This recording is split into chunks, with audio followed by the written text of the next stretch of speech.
welcome to Workhorse Wrestling Network. You are gathered with us today for Clash at the Castle. Well, what accent was that? Clash at the Castle. It wasn't Scottish. No, was not Scottish at all. Yeah. Good morning. Well, or I guess good afternoon. Where you're at, it's already 1 o'clock where you're at, and 2 o'clock on the East Coast. It's only 11 o'clock here on the West Coast, so it's still morning over here. So good morning, good afternoon, and good night, as J News says, whatever time of day it is on your end over there. So we are getting ready to watch Clash at the Castle. I watched the pre-show. Well, I had it on in the background. Let's put it that way. Just in case they did something, I wanted to be able to mention it on here, but they didn't do anything. Literally, all it was talking like it used to be. It just, video clips of people in past matches and talking about the build-up to the matches that are on the card. So, yeah, I mean, only 5 matches were announced for the show, right? So correct. But they're going to keep us 3 hours, so either something crazy is going to happen, or these matches are long, or I'm not sure. Matches might go long, especially the Cody Rhodes AJ Styles match. I mean, I can't imagine. I mean, I guess Sami Zayn, Chad Gable could go a while. Bayley, Piper, Niven's probably not going to go that long. I don't imagine Damian Priest, Drew McIntyre. I mean, in all reality, if they go 20 minutes, I'll be surprised. I mean, Damian Priest and Drew McIntyre, I figure more about 12, 13, 14 maybe. I don't know. I could see Sammy and Chad maybe going 20. AJ and Cody, I guess, I mean, they could do 30, but I don't see them doing that. They're going to be more in like the 21 or 22. Yeah, I mean, I don't see 3 hours here when I look at this, but who knows? Maybe we'll get lucky. Maybe it'll only be a 2-hour pay-per-view.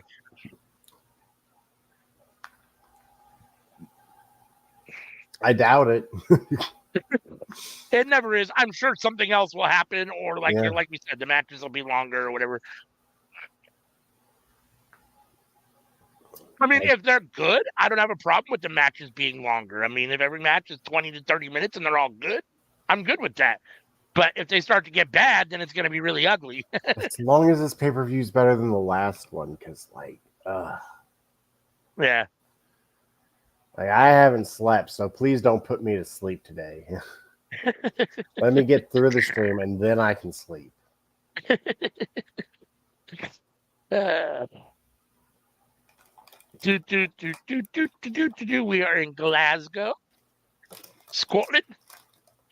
Drew is on the package here. Bailey, it's just a total package, I guess, for Clash. Drew is talking. He's narrating it.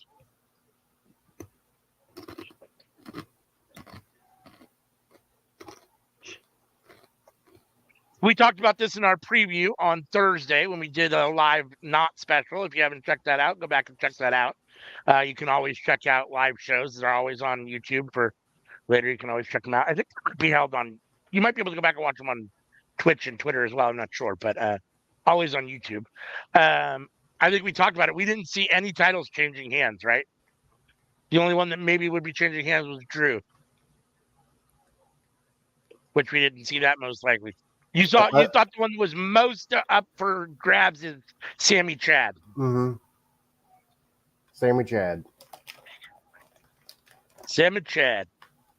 But you also, if I'm not mistaken, you also believe that the Unholy Union's going to win, right? Are going to leave with the titles. Bianca and Jade are going to lose the belts.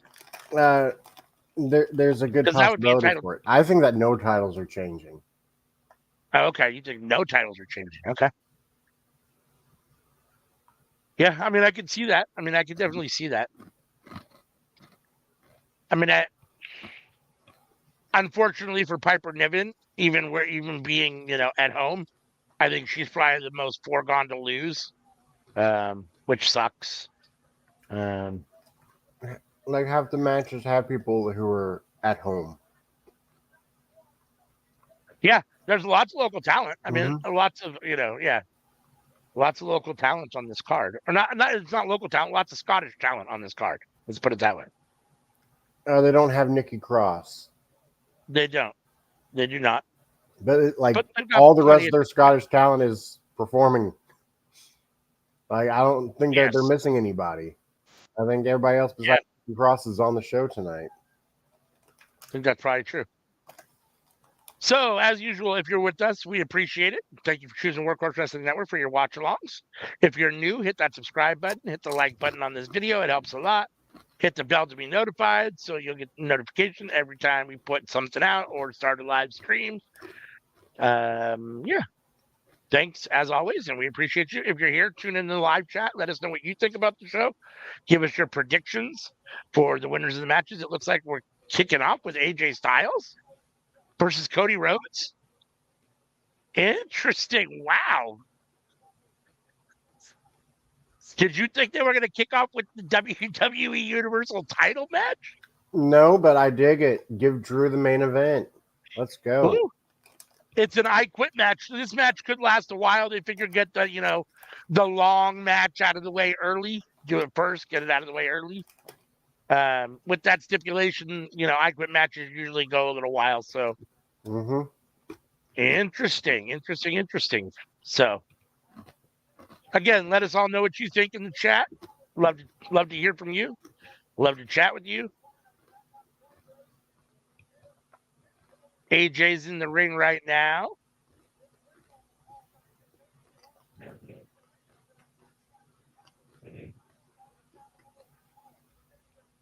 We got Corey Graves, Wade Barrett, and Michael Cole at the announce table.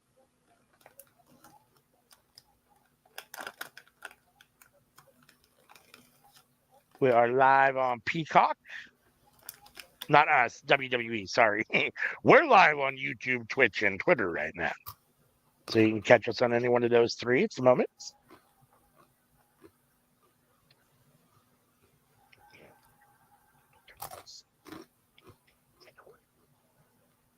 Wrestling has more. Who is going to say I quit?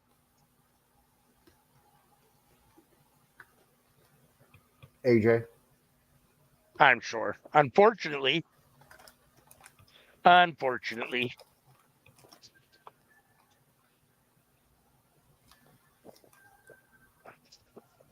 I dig his jacket tonight. AJ's? Cody. Oh, yeah. I hadn't seen it yet. He just came out right now. All there was fog when you said that. That's why I said AJ's, because I hadn't seen it yet. Yeah, I'm not a big fan of the whole, I don't know, kind of fake Homelander-ish look.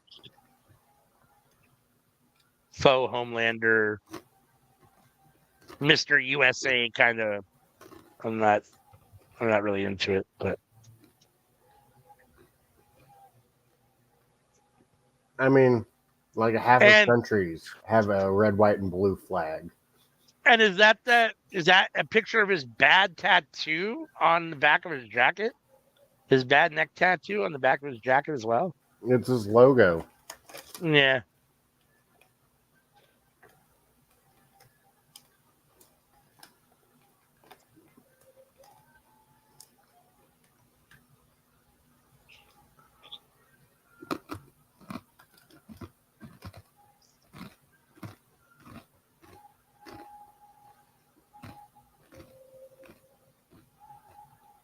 Adrenaline in my soul.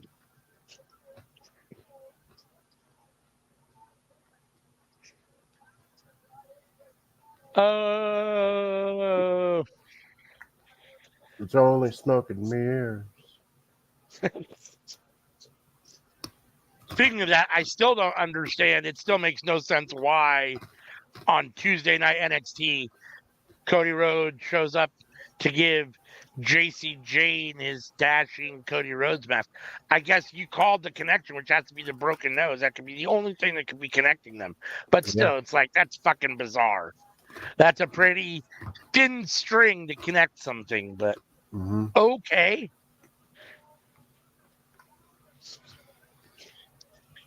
Question is she going to wear the mask? She did. Oh, I didn't the see black that. one. Oh, you're right. She did. You're absolutely right. I remember now. That's right. Which I thought was weird. Like, I thought the point of the mask was you could take the black one off and wear the clear one instead. Now. Yeah, you're absolutely right. But no, she wore both masks, and I was like, oh. Okay.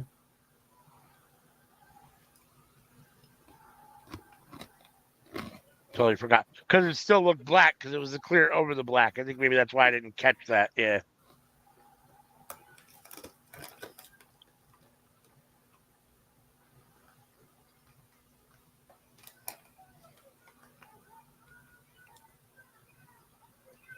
Are you still seeing Cody's song after the music is out? Do you have your audio up at all? Or can you hear anything that's going on or no?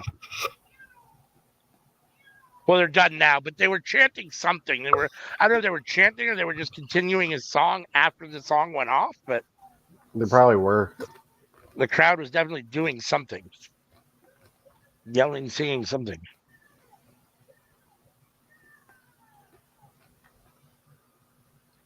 Man, these things are tasty. Oh. What's up, Lou? Thanks for coming in. Nothing yet. This is it. Cody and AJ kicking it off in an I Quit match. Sorry, I got Dorito fingers, but So you have missed nothing yet. There was no matches on the pre-show. All they did was talk, and the show is just getting ready to get underway here. It's taken them 12 minutes so far to get this match started. So with both entrances and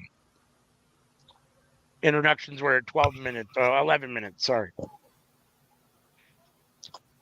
As always, you're more than welcome to join if you're up for it or you got time or freedom.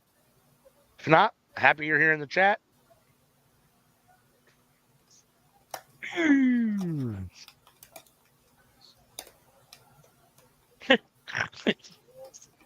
That's a really good question.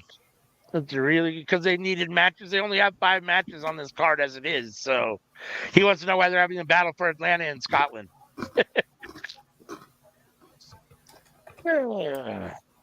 Two good old Georgia boys battling it out in Scotland. well, hey, Atlantis had to be somewhere.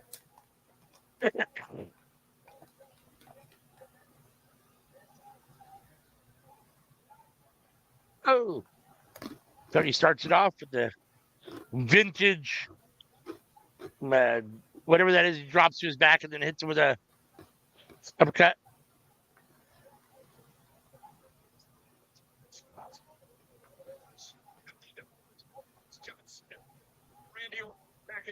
Like, you want me to take a guess as to what it could be called? What? I'm gonna go with his move. I'm gonna go with Dust Off. Move where he drops down and then hits him with an uppercut. Yeah. If you have a better idea of what that thing could be called, I'm all ears. I'm gonna go with Dust Off. I do not. Sounds good to me. Cody tried to go for a disaster kick. AJ caught him. Good with a spine buster. Now he's getting him in the corners. Chops. Big chops from AJ. Or big chop from AJ. Singular so far. But he's walking him from corner to corner. A head in the buckle and then a big chop. Oh, he whips him hard. Chest first into the opposite turnbuckle. AJ in charge at the moment. The crowd is chanting something. The crowd is definitely in full swing already for the first match. Good, strong crowd so far. Michael Cole just said sold out crowd. Rowdy, that's a good word for it. Rowdy, sold out crowd. Bionic elbow. Oh, basement dropkick, taking AJ out of the ring. AJ on the floor, Cody on the apron. Ref checking on AJ.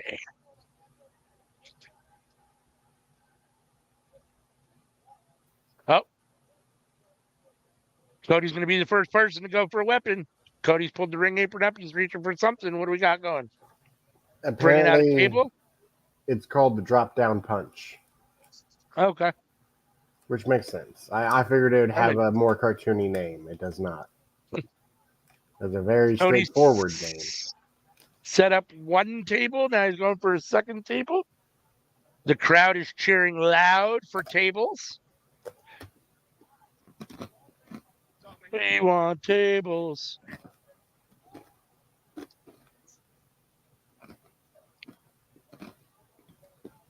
Devon, get the tables.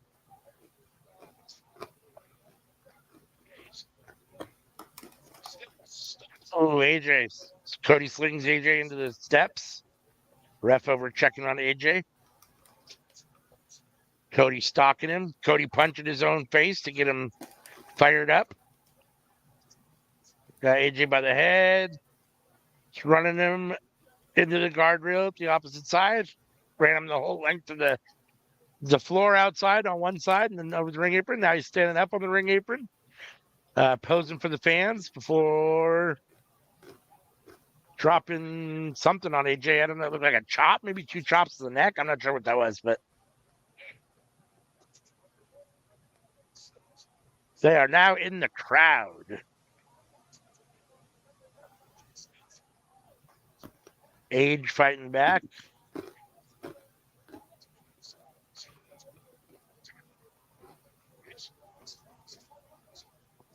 So let me ask you a question.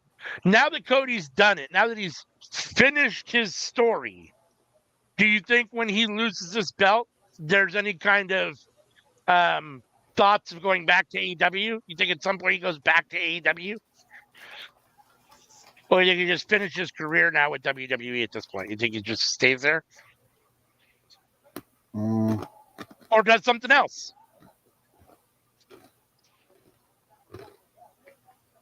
I don't think that depends on Cody. I think that depends on everyone around Cody.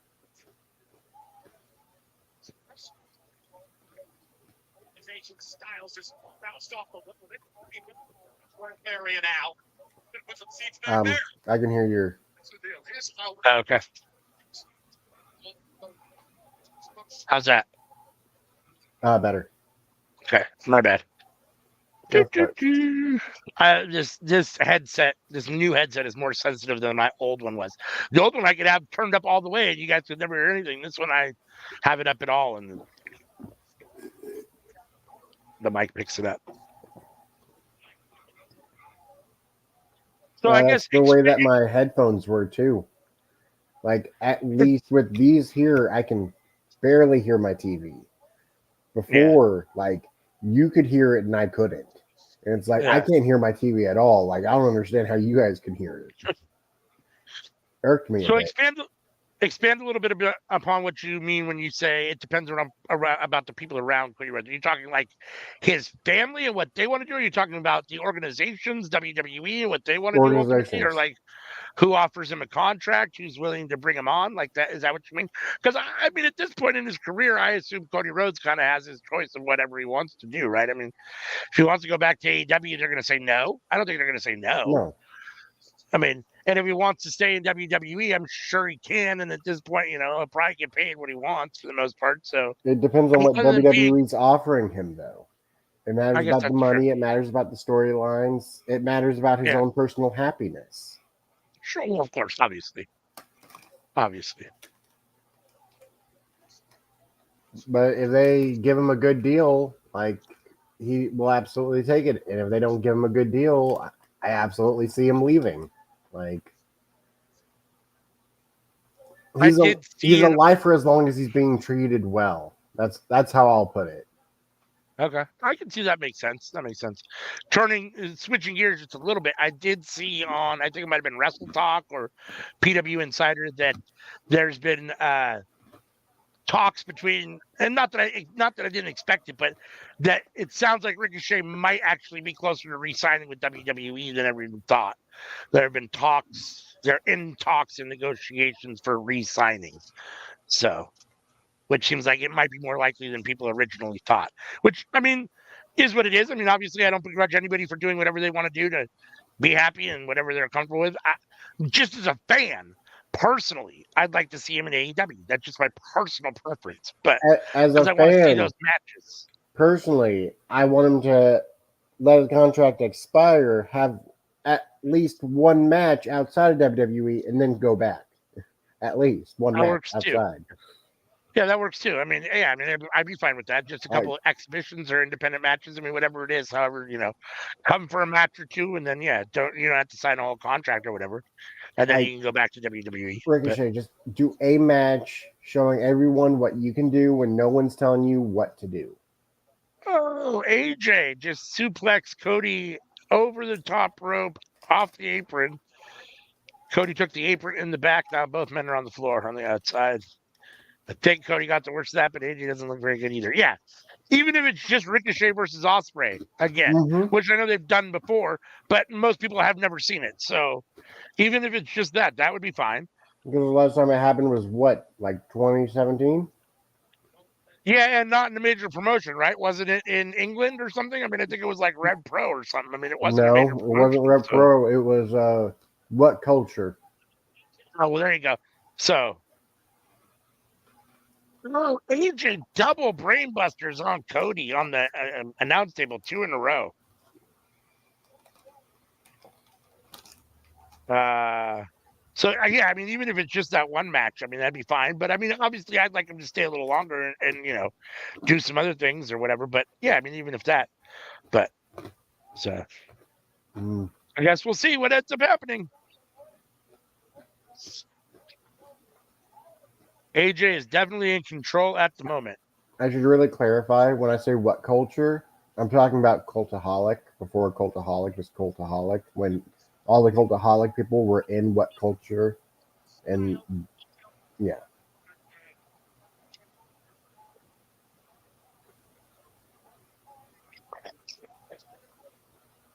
Like they were number one for the wrestling stuff, you know.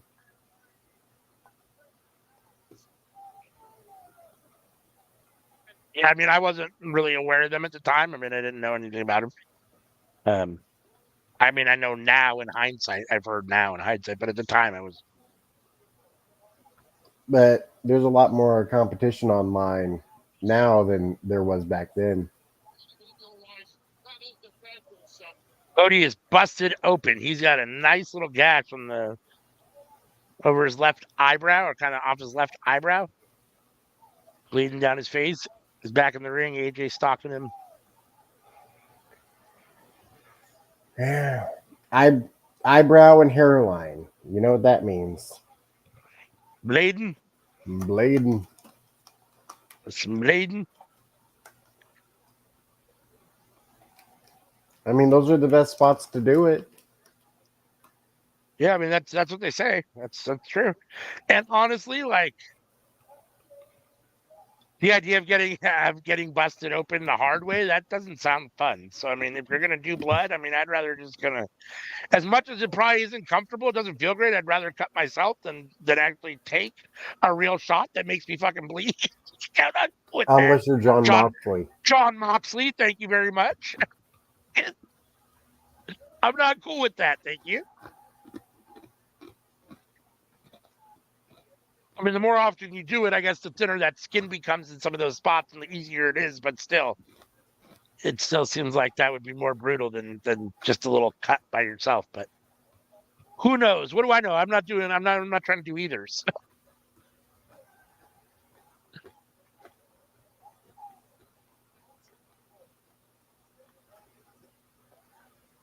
Okay, if you guys want to see getting busted open the hard way, go and watch John Moxley versus Juice Robinson in New Japan.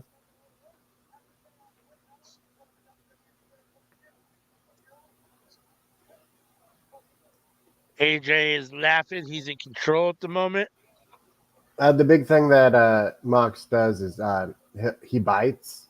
He'll dig his teeth into the forehead, and that helps with getting that skin punctured open. Yeah.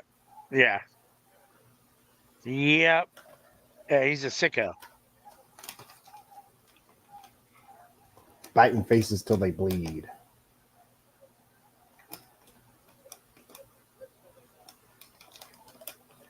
He doesn't do that as much anymore.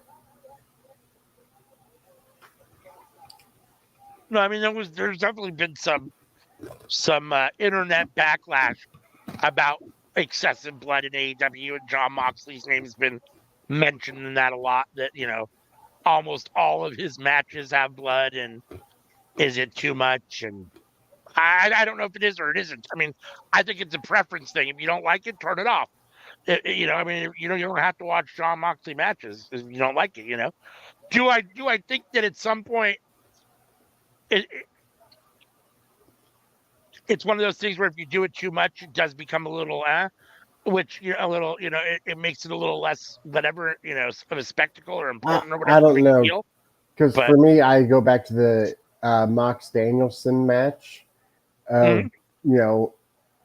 Mox going on about making him bleed and that trading blood and everything, and then you watch the match and Danielson never bleeds. Right. Mox bleeds enough for the two of them, but Danielson never bleeds. Right. And then Mox still wins. I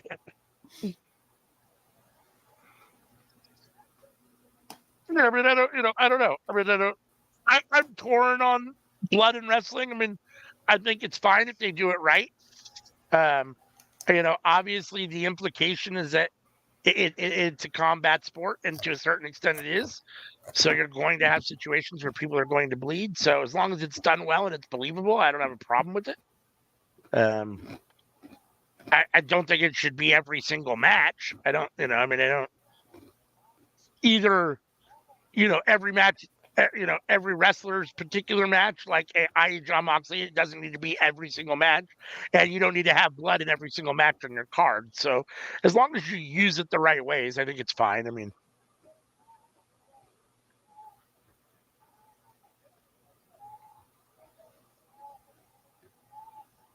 Cody Rhodes saying no because the ref is asking him if he quits.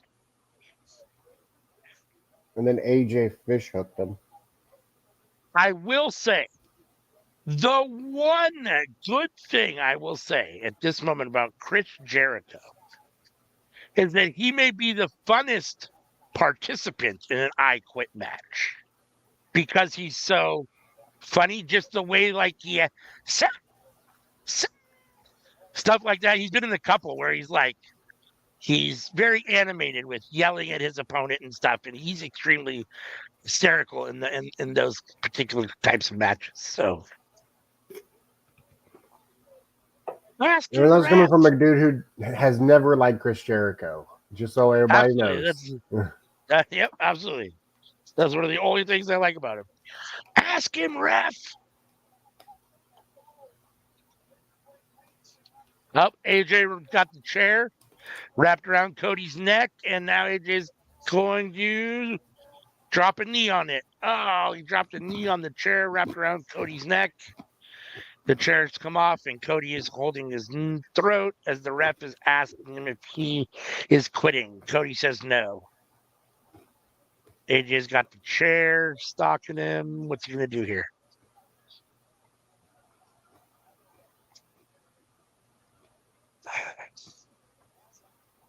I don't know what to do.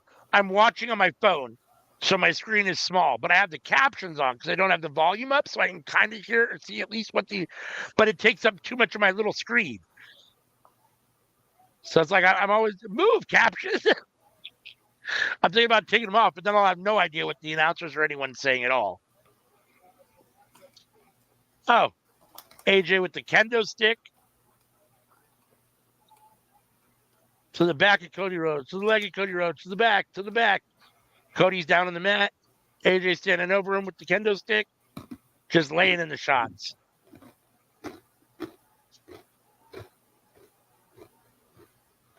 As he should.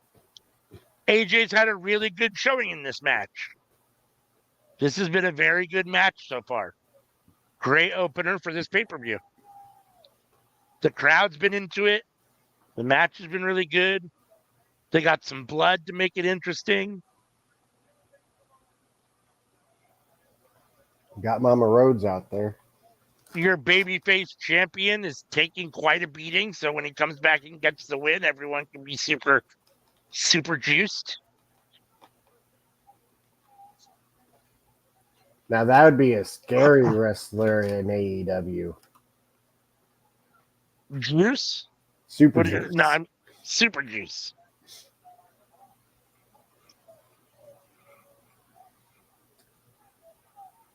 Like if Juice Robinson creates a new gimmick a la John Cena and Hulk Hogan, like everyone look out, Super Juice. It just started pouring here. Wow, it's raining hard. It woke me up in the middle of the night. The rain woke me up. And then it's been basically steadily raining and then stopped for about an hour or so. Isn't that rare for you guys?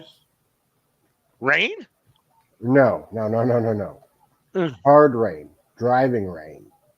Yeah, it just depends. No, not necessarily. Not up here, not where we're at. We get a fair amount of driving rain. Because like I was under the assumption of like light sprinkle is normal. No, it's heavier than that. I mean, it just depends. During the summer, a light sprinkle is normal, which is bizarre for summer.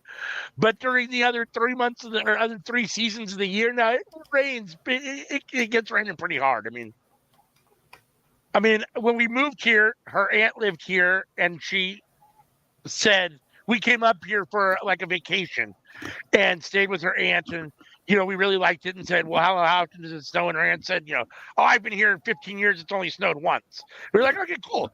So we decided we were going to move up here, and now we've been up here a total, because we moved back from California for a while too in between, but we've been up here now for a total of 15 years, and every single year it snows at least a little bit. There's always some snow on the ground for at least a day or two. It's not always bad, and it's not always a snowstorm. It doesn't last all winter, but we always get at least a little bit of snow. Man, I lived in Southern California for 1 year. 1 year I lived in Southern California, and it snowed. That's funny. That might be the only time it's ever snowed in Southern California. Like, I left Chicago and came to this. What the crap? That's funny. The snow followed me. Other than the snow, did you like LA? I mean, you didn't stay, so no, I don't know if that. I never went to LA. Okay. Like, I loved the zoo. I loved SeaWorld. Like, I loved the restaurants, especially the Mexican restaurants. What were you doing there for a year? Were you stationed there? Yeah. San Diego base. Yeah. Okay.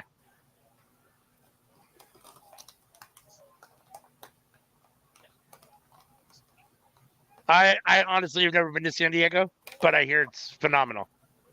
AJ just handcuffed Cody Rhodes' hands behind his back. Like,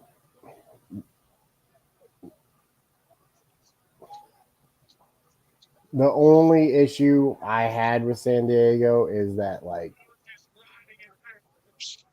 so many homeless people, and like when you see them and they're like, they don't even have pants to wear. It's like, okay, like, somebody please get that man some sweatpants. That's funny.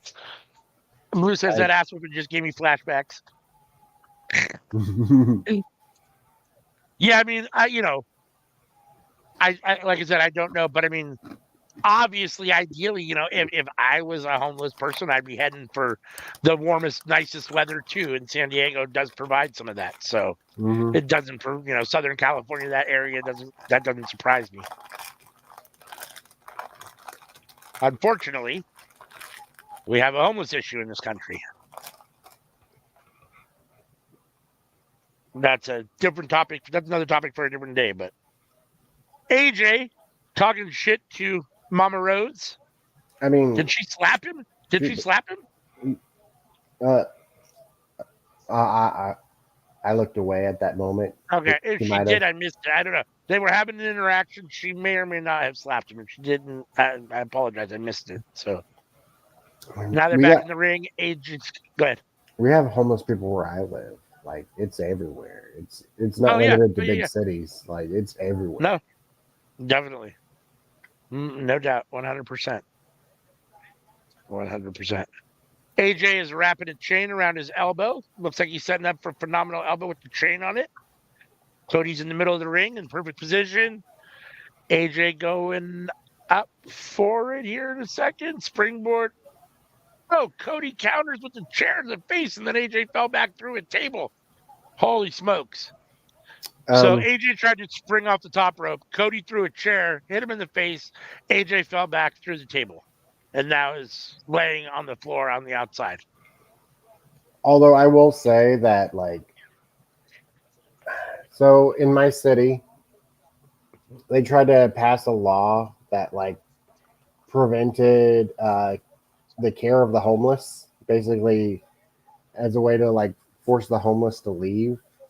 Right, Like you couldn't give them shelter, you can't give them food, and all this right. other nonsense. And like the people of my city were like, listen, we take care of people here. Like we don't care what sort of law you're trying to pass for our city. We're not doing it. Like we will vote against this, and if you pass it anyways, we will ignore it. Well, good. That's good. Makes me happy about where I'm from.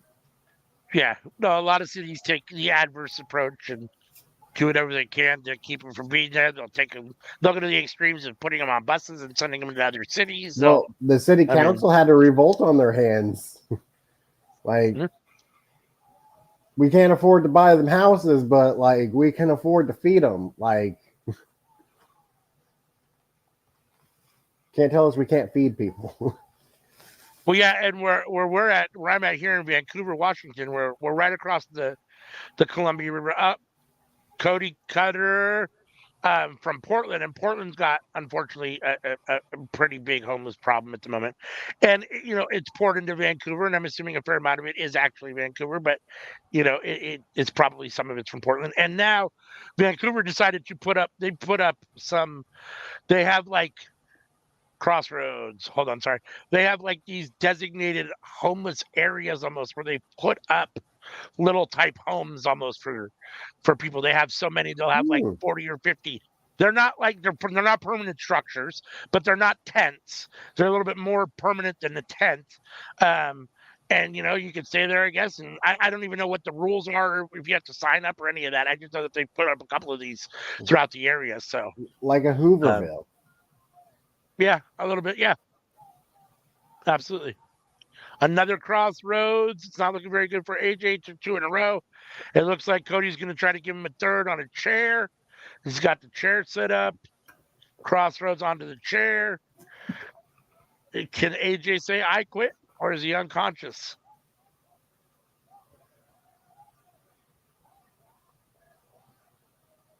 Which has helped a little bit. I mean, I think, it helps them for sure. I mean, it's better than a cardboard box or a bad tent or even a good tent. I mean, I think so. I mean, like it would seem to me like a very simple thing of giving them materials in order to make their own little like commune village. Right. So where at least they have some semblance of comfort. Sure. Oh, Cody's got the handcuffs now. He's got one on AJ's wrist. Dragging AJ. He's going to handcuff him to the bottom, to the middle rope. A place in which they AJ can Styles. return to, like at Right. least. Yeah. AJ Styles handcuffed to the middle rope. Cody with the chair. Chair to the midsection. Chair to the back. Chair to the front. Chair to the chest. 2, 3. Chair to the back. 4, 5, 6, 7. He's wearing AJ out with that chair. 7, 8 chair shots, all front, back, side. Now to the ankle and the leg. AJ looks like he's in trouble at the moment. The ref is asking AJ if he quits. Of course, AJ is going to say no. Oh, AJ, did your buddies come to Scotland with you? Because like you need somebody to get you out Yeah, of that right. handcuff. Where is the OC when you need him? It's a no disqualification match. Where are they? Let's go. Not that I'm actually asking for interference, because a lot of times interference ruins matches for me. But this Has would be one of those times where story wise it would make sense if they would now come down to help him. Cody Rhodes has the steel steps. He's carrying them. Looks like he's going to try to throw him into the ring, throw him over the top rope. The stairs are in the middle of the ring. AJ Cody has him up again over his head. He is going to smash AJ with those. The ref is in the way because AJ says, I quit. AJ didn't even take the shot. AJ quit before Cody could hit him with the steel steps. So the first stage of your prophecy has come true. Cody Rhodes has retained his Universal Championship over AJ Styles. Shot of his mom, who's very happy at the moment. Cody got busted open, but didn't bleed a whole lot. He's not bleeding at the moment. It looks like it's. Oh, he hit him with the stairs anyhow. Quitting's not going to save you, AJ. You're taking the shot no matter what. Bashed him with the chair or with the stairs. Now the crowd is chanting for Cody as he stands tall in the middle of the ring on the stairs with the Universal title. Congratulations. Solid win, solid title defense for Cody Rhodes. A win everybody saw coming, though. Definitely was a win that everyone saw coming. Still very good. Still very good. Very good match. AJ held his own. Cody took a nice beating. Cody sold well. AJ looked good. Listen, the earliest that Cody will lose this title is day 1. What's next? Do we already know? Because you probably know. I forget. Don't pay attention enough or whatever. What do we already know? What's next for Cody now that you just beat AJ? No, he honestly might not be on the next pay-per-view. Money in the Bank. Yeah, they might not need him for that.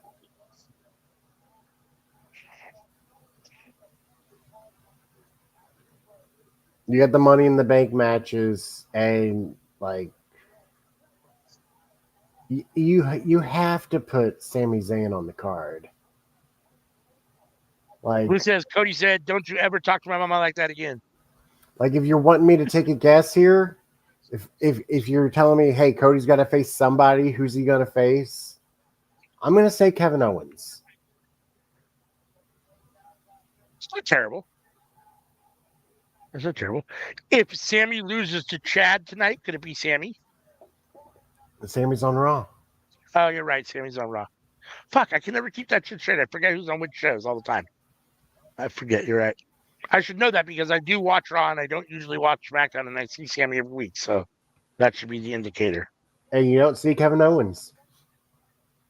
No, he was on the pre-show tonight, though. Mm-hmm. He was on the pre-show talking tonight. It's cool to see him on there. No, because he's on SmackDown. Yeah. I remember they split them. They split them up in the draft. Well, not split them up because I don't think they were actually still tag teaming very much at the draft time, but they had been on the same show for a while. They got DIY, Austin Theory, Grayson Waller, Randy Orton, Logan Paul, LA Knight. Hey, you're talking about SmackDown. Yeah. Yeah. All the guys that you don't get to see. Yep. Which is unfortunate because I miss Austin Theory. I mean, he's my boy, so. Oh, that was funny. I haven't seen it yet. Somebody behind Cody Rhodes. Who is that? Solo standing behind Cody Rhodes in a black suit. Looking at Cody. Oh, now they're face to face. Maybe that's what it is. Maybe that's going to be his next challenger. Solo. Oh, being attacked by Jimmy Uso and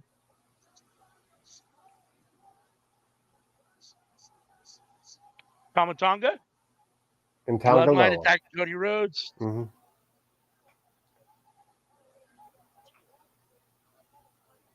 Orton and Owens coming out to save Cody.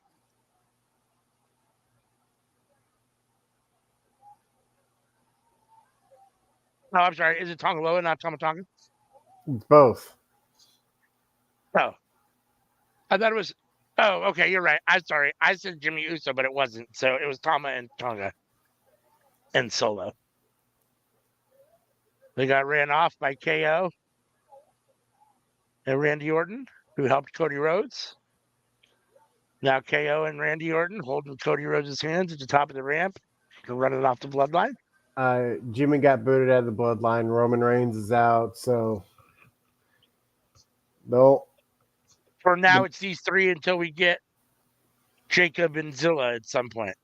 Or Jacob for sure, right? And Zilla maybe. That's what I'm thinking.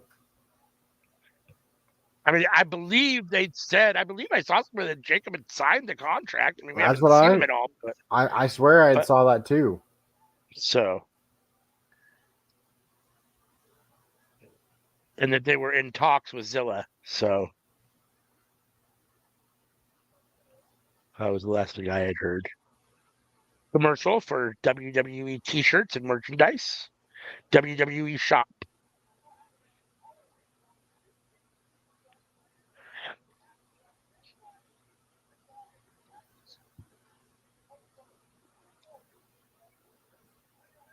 All right. As we're between matches, just want to say thank you so much for choosing Workhorse Wrestling Network for your watch-alongs.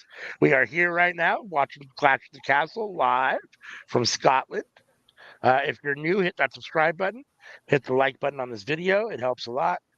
Hit the bell to be notified so you'll get word every time we put something out or start a stream, a live stream. Make sure and join us on Tuesdays for the cookout every Tuesday, where we talk about what's cooking up in the world of professional wrestling, as Sammy likes to say. Do all sorts of stuff. We'll do tier lists, we do drafts, we do name that superstar game night. We'll do all sorts of stuff. So check it out. It's always a fun time. And then we're always here Friday nights for Friday Night Fights, where we watch SmackDown and Rampage live, and usually Saturday nights for Collision. We won't be here for Collision tonight because obviously we have Clash of the Castle this morning, and just time-wise and for people on the channel, unfortunately, it didn't work out. So there'll be no Collision watch-along tonight. But we should be back next week for our standard Collision watch-along.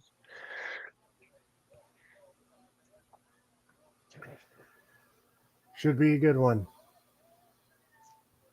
I believe it's going to be. Oh, maybe that's tonight. Maybe I saw a live Collision advertised. Maybe that's tonight's Collision action. Well, never mind, because we won't be here for that. That I don't know. I think it might be tonight. It might be next week. It could be. I don't know. I just remember seeing something about a live Collision. We're getting main event Jey Uso package here.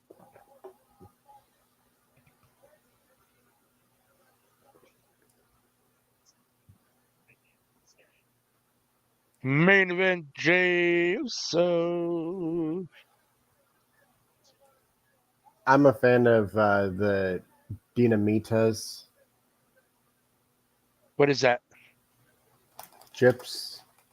Oh, never heard of them. Dinamita. Never heard of them.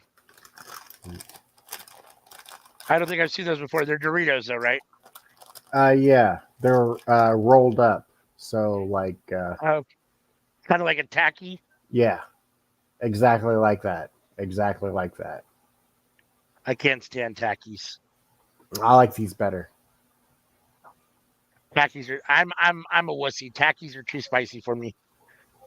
I think that these are not as spicy, even though this is the, flaming hot.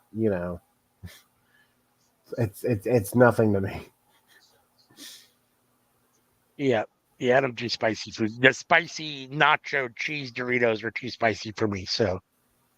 Oh. Okay. The regular nacho cheese are fine, but the spicy nacho cheese, those are too spicy for me. All right, so yeah, like flaming hot Cheetos are a no-go for you. Oh no go. No. Way too hot. Well, they also have milder variants, like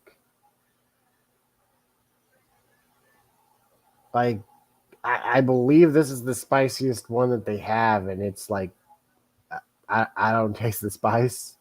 Right. But like it's a really long Jey Uso video package. They definitely have milder variants.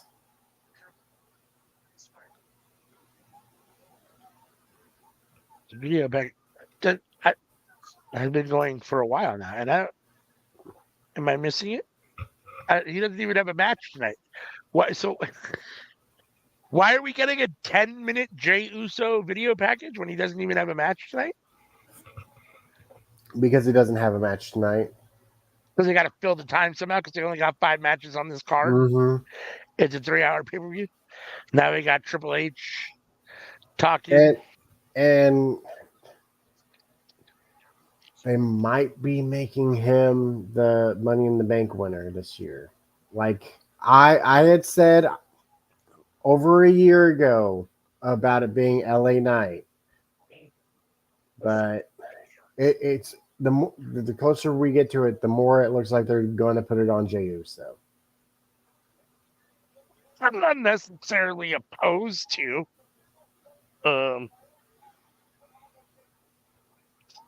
I mean, I think it'd be better on LA Knight. Well, here's the thing. So for me, like, he's had so much tag team success in WWE that I don't know that I need to see him have a bunch of singles success as well, which he's already basically had without having a title. He's really over as a singles wrestler. He's had a lot of good wins. Whereas LA Knight, I think, could really, really benefit. His character could really, really benefit from having the Money in the Bank briefcase and that push. And even though they don't handle Money in the Bank great often, in fact, they fuck it up quite often. The hope is there when it happens and it's going to be good. So, I don't know. It just seems like LA Knight would benefit more from it.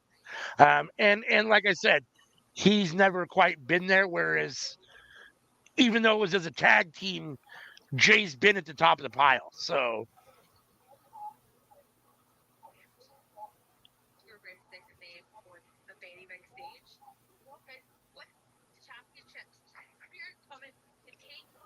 Now we're getting the Unholy Union promo. I wonder if we're going to get that match next.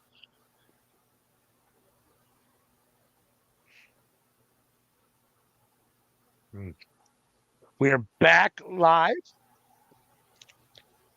Scotland. Clash of the Castle. Yes. This is their WrestleMania. The women's tag team match, right?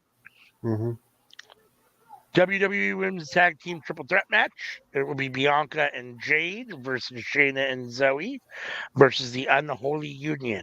Bianca and Jade are defending champions. And if Sammy's prediction stays true, Jade and Bianca will be retaining their titles here. I also picked Jade and Bianca to retain their titles here. Or I think. I mean, we didn't do any kind of formal prediction, so to say I picked them as a little. But my pick here right now, I think Jade and Bianca will win. Out of all the matches, you agree, though, that Sammy's the most likely to lose his? Probably. Yeah.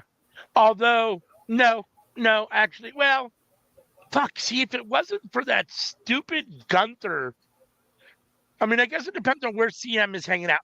No, I would honestly say Drew is most likely because it's in Scotland, and I think that seems very likely to me that they could do that. At the same time, it's CM Punk and Drew. That's the story. So if Punk is ready to go, it's got to be Punk and Drew at SummerSlam. And Gunther's got the shot at SummerSlam. So you can't, I mean, unless it's a triple threat, you can't have both. So if that's the case, unless Punk can't be back by SummerSlam and they can do Drew and Gunther at SummerSlam and then do CM Punk and Drew when he's ready, assuming that Drew holds that belt, because I think CM Punk's the one to take it off of Drew if Drew has it. I just don't know how that all plays out. And I feel like they were fully set up for it being the other way around. Randy Orton win the King of the Ring. Randy Orton faces Cody at SummerSlam. And then you can have Gunther face whoever's the champ at that point at Bash in Berlin. Literally the pay-per-view after SummerSlam. All right. Blue says all these Scottish wrestlers are jobbing tonight to set the crowd up for the Drew win. That's definitely one way to look at it.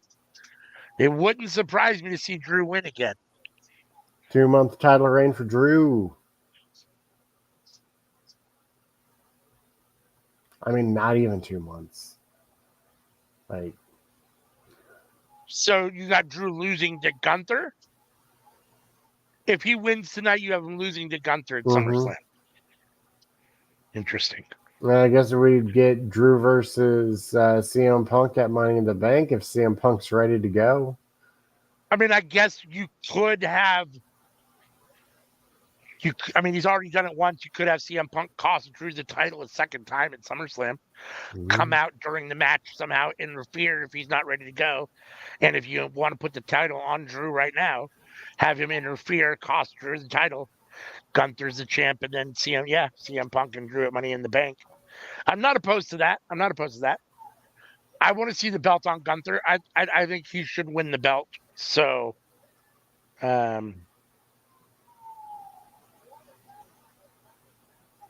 like that. I like that booking. Hey, Hassan's here. What's up, Hassan? Happy Saturday. Thanks as always for joining us.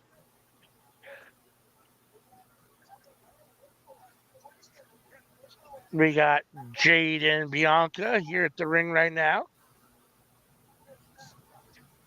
Looking like $1 million, both of them.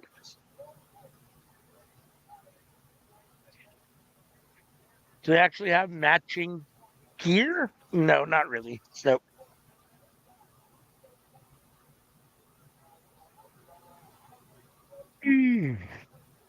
Are all 6 women in the ring right now? Yeah, they are. Let's see. So CM doesn't do WWE at all. And unfortunately, Anika is working. I mean, I say unfortunately because we miss her here. Good for her that she's working. I mean, I'm sure she needs to work. So, we all need to work. So, but yeah, she's at work. So. After you mentioned it, I tried out Diablo 4. And what'd you think? I enjoyed it. I didn't set it up to having buddies playing at the same time, so I decided to go the safe route with my character. Normally, I would play as a ranger, archer, right, which is the rogue for Diablo. But instead of doing that, I decided to go with the necromancer. That way, I can have a bunch of minions surround me, so I don't get killed as easily. Bianca beating up on Alba Fire at the moment. Shayna Baszler in the ring. Bianca rolling Shayna up 1-2. Shayna kicks out.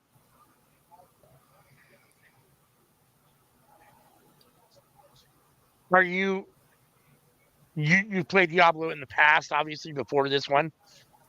Yeah, I've played one of them before. I understand it. You don't have to have had to play any of them before. I mean, they all kind of stand on their own. So I could not tell you if I played 2 or 3 though. It was years ago. You don't get the springboard moonsault on Shayna Baszler for a 2 count that was broken up ultimately by, I think it was Alba Fire. Now, Isla Dawn and Alba Fire are both in the ring with Jade Cargill. Oh, no, I'm sorry. It's Zoe Stark and Isla Dawn in the ring with Jade at the moment.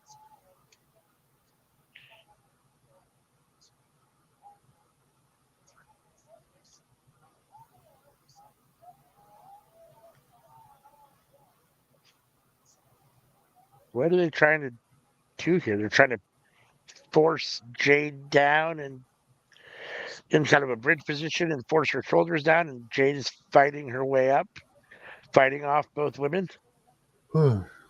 Okay, so what's Jade's makeup here? Is this Furiosa? Is this House of the Dragon?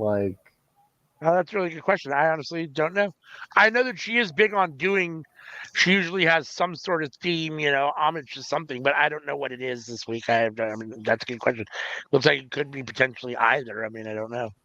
The blonde hair, that super blonde hair, and the way it's kind of put up bears resemblance to House of Dragons.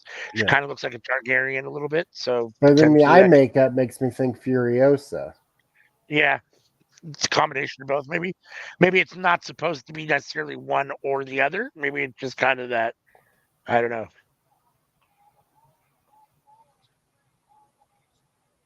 Ooh. Jade Cargill just had both women up and slammed them both. Double Samoan drop. Thank you, Corey Graves. I was drawing a blank on the second word of that move. Samoan drop.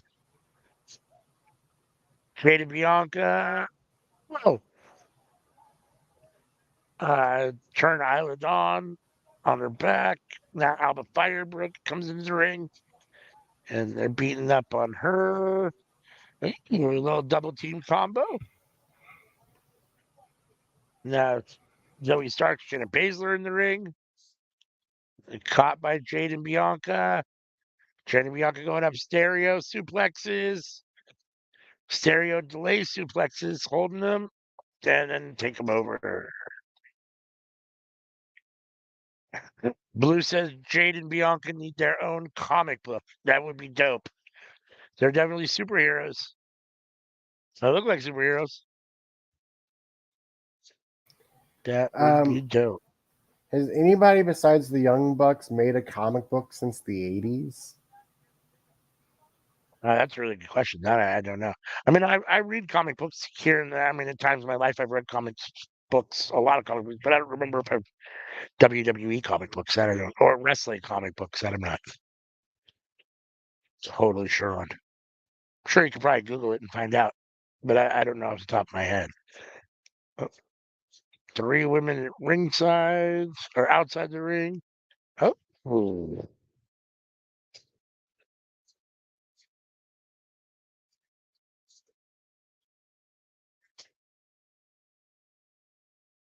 Isla Dawn with the Meteora to Jade off the ring apron.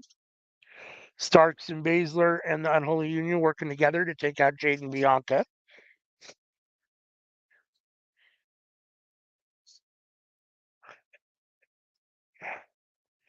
Bianca's in the corner. Isla Dawn with the hip attack. Throwing her into Zoe Stark. Zoe Stark with the knee to the face. Bianca is in trouble at the moment in the ring. Shayna Baszler, Zoe Stark, Alba Fire in the ring. Oh, Zoe Stark just punched Alba Fire in the side of the head. I'm not Alba Fire, Isla Dawn, sorry. Side of the head. I always forget Isla Dawn's a redhead. Alba Fire's a brunette.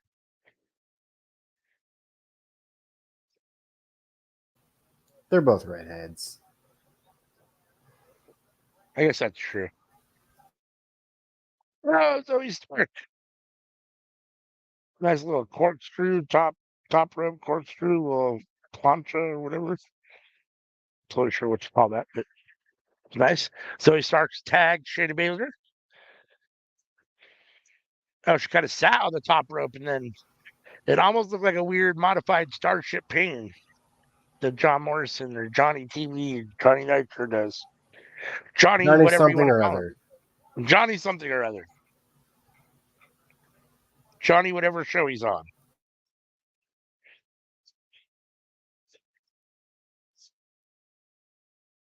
So we start with missile drop kick. Two. Alba Fire kicks out. Isla Dawn. Jeez Louise, I'll get it correct at some point. Isla Dawn kicks out.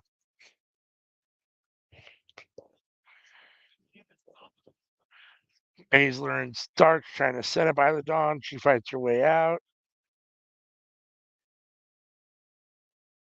Makes the tag to Alba Fire, who's in the ring. Taking out Starks and Baszler. Using Bianca to help her kick Shayna Baszler and Alba Fire's cleared the ring. The only woman in the ring at the moment. She's going to go up to the top rope and down on Shayna and Zoe at ringside on the floor. I need a footstool. Need a footstool? Mm-hmm.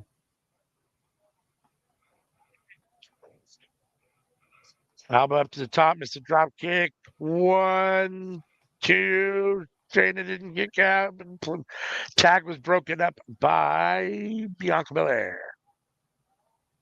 That was close because Shayna didn't look like she was kicking out. It looked a little too close for comfort.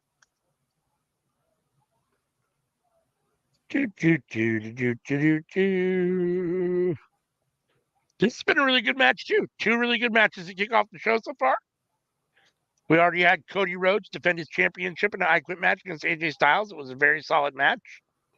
But and now this remember, one's the been last good, too. pay-per-view, the first two matches were the best 2 matches. So That's true. That's true.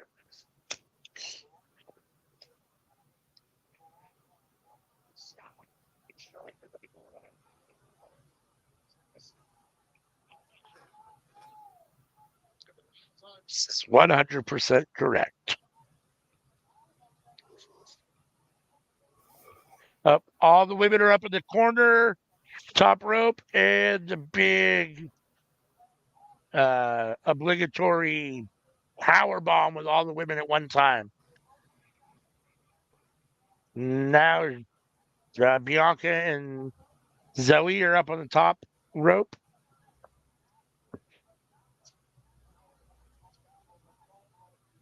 Zoe fighting back. Bianca has the dominant position up. Bianca's got her over.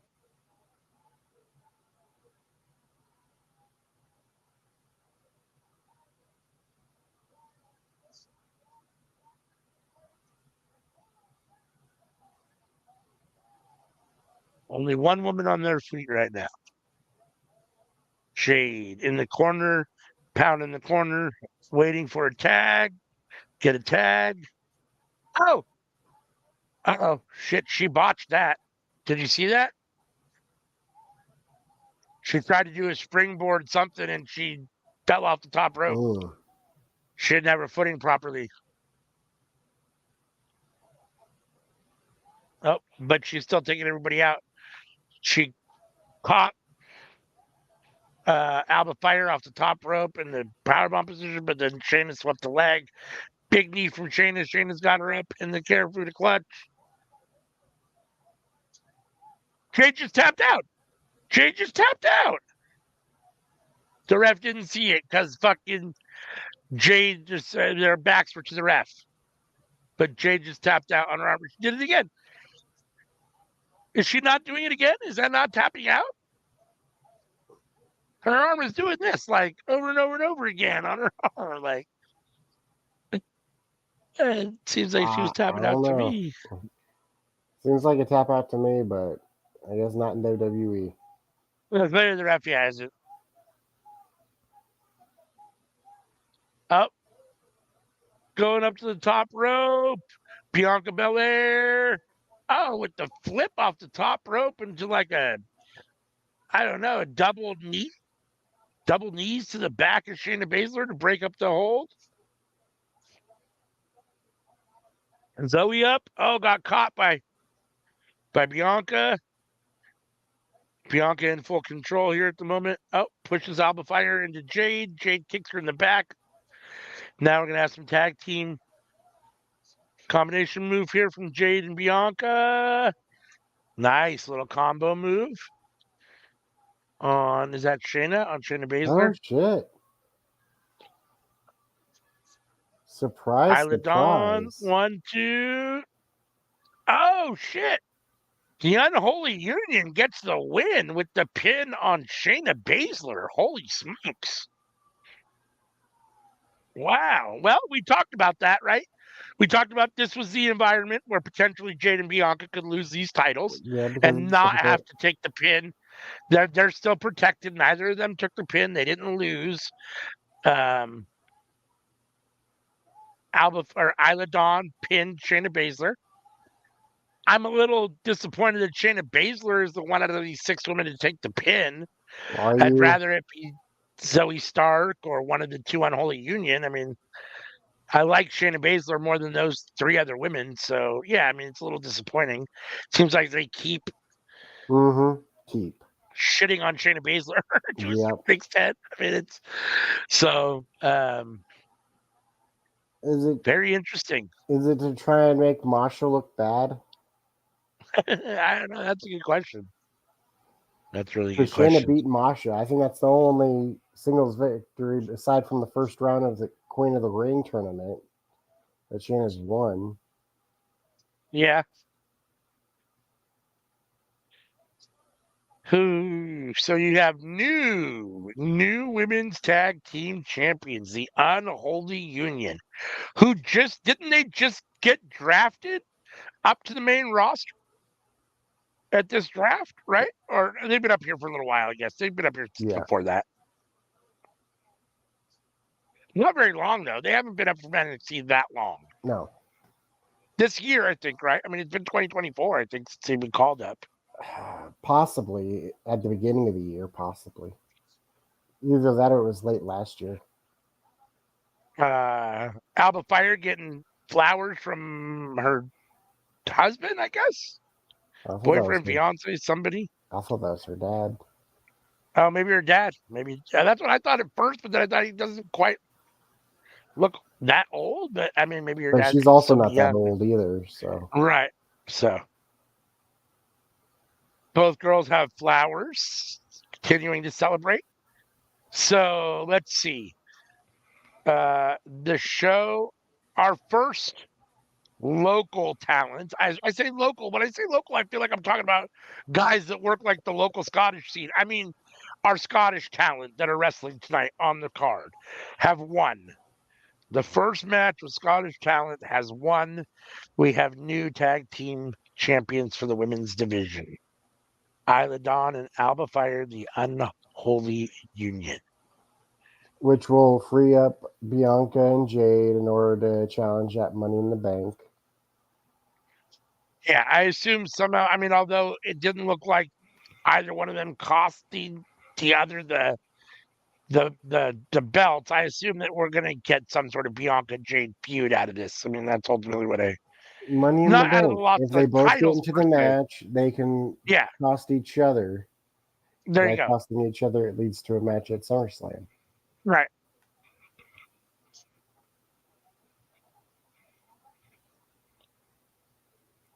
Crown Jewel, November 2nd from Saudi Arabia. You get an ECW package. Well, we're a commercial as usual. Thank you for using Workhorse Wrestling Network for your watch alongs. We know you got a lot of options, so we appreciate it. If you're new, hit that subscribe button.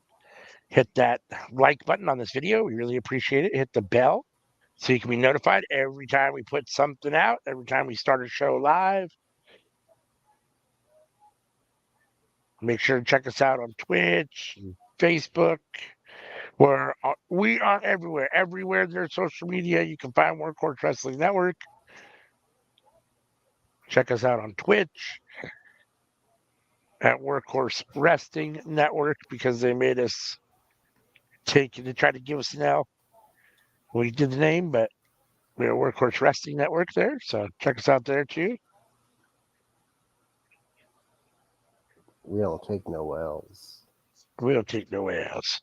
It looks like we are getting next Chad Gable versus Sami Zayn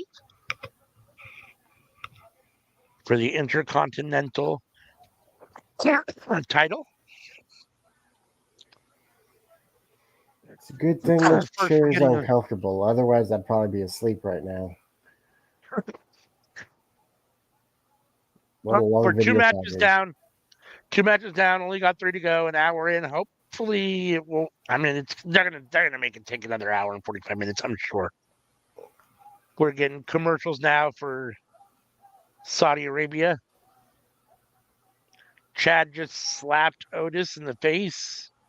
Otis accidentally took out Chad. These are recaps. It's a recap from Night of Champions. No, not Night of Champions. Whatchamacallit? King of the Ring. From King and Queen of the Ring when Sammy Joe won the belt.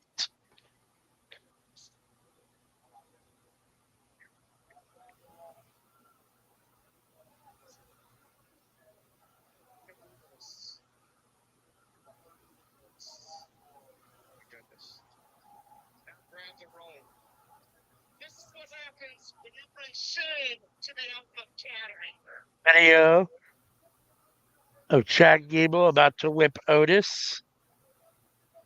And out comes Sami Zayn to defend Otis. Nice video package here.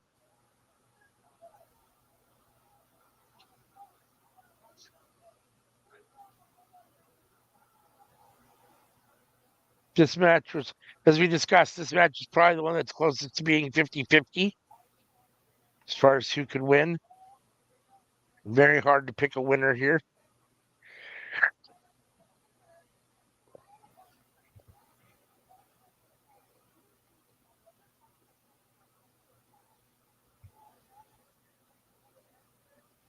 Quite often, I'm able to pick who I want to win because I like one more than the other. But in this situation, I really like both Chad Gable and Sami Zayn.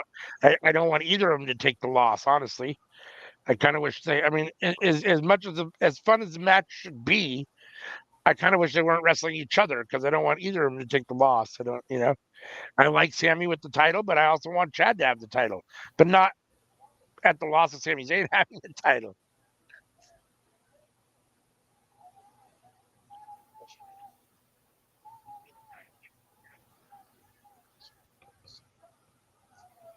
Make sure you're here with us. Chime in the chat.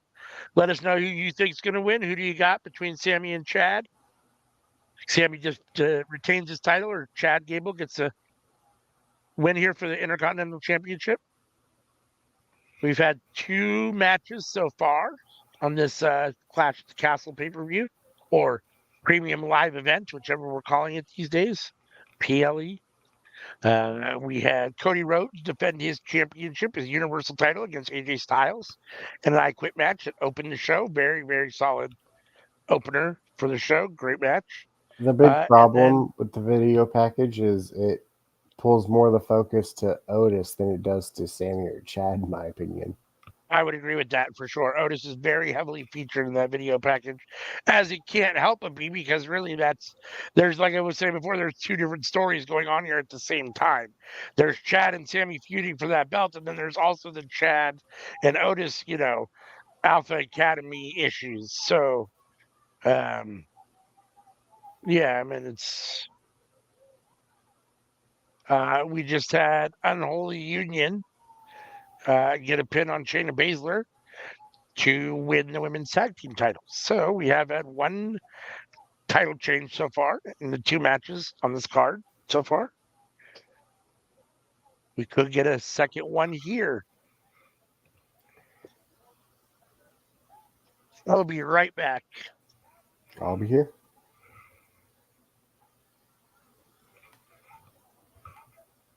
Shoosh.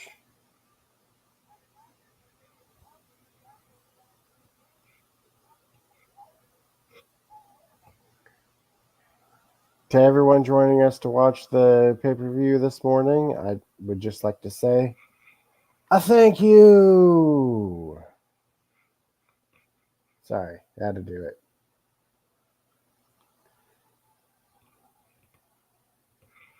All right, Sami Zayn making his entrance.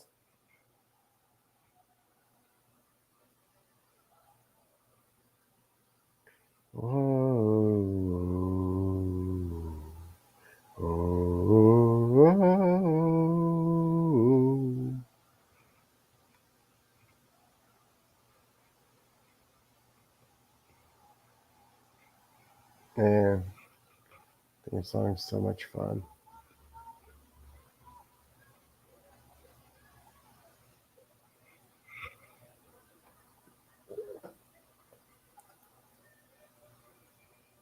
Eventually, I'm gonna get some sleep.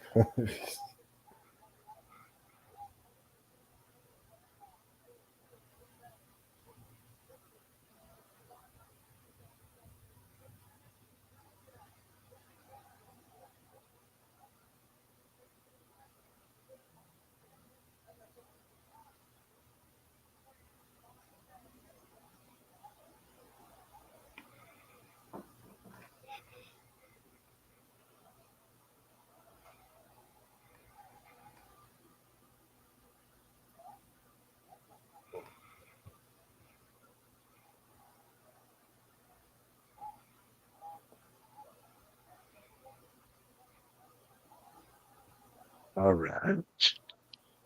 Hold on. Oh, wait. The massacre. Whoa, whoa, whoa, whoa. Whoa, that was weird. All right. That What was happened? some sort of. You didn't see it on the screen? It was Uncle Howdy or some sort of weird glitchy type thing, I assume. It said the massacre is coming and it had little, like, lines on the screen right over the match feed. It didn't take it out. It was like the match feed was in the background. It was like in the foreground. Hmm. It was interesting. You could kind of see through it too. Back it up 10 or 15, 20 seconds. Check it out. It's kind of interesting. I mean, we've been seeing stuff like that on Raw. Yeah.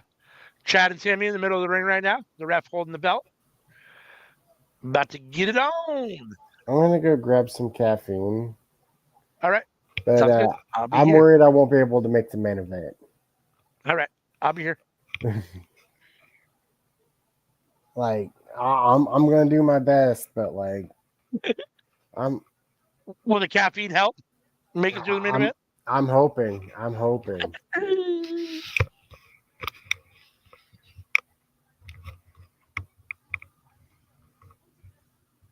All right. Sammy and Chad squaring off. Collar elbow tie up on the ropes, switching hands, switching back and forth, spinning each other around into the corner. Sammy in control. Ref calling for the break. 1, 2. Sammy going to give a clean break. He's got his hand cocked. Looking at Chad, saying something. Sammy with the clean break.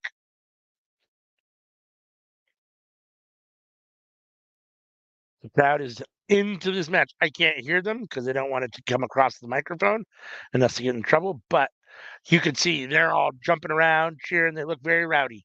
Lots of hands in the air. Lots of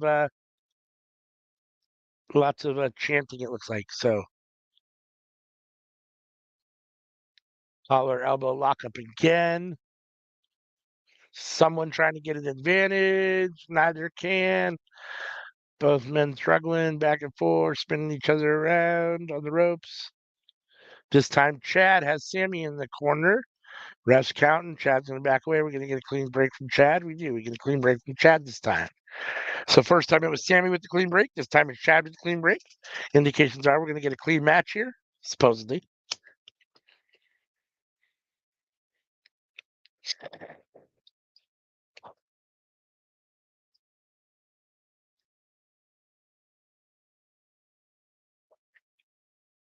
Third collar elbow lockup. Sammy gets the arm bar. Gets the advantage this time. Chad behind him, spins him around. Chad trying to work his arm out. Chad with the somersault through into the headlock.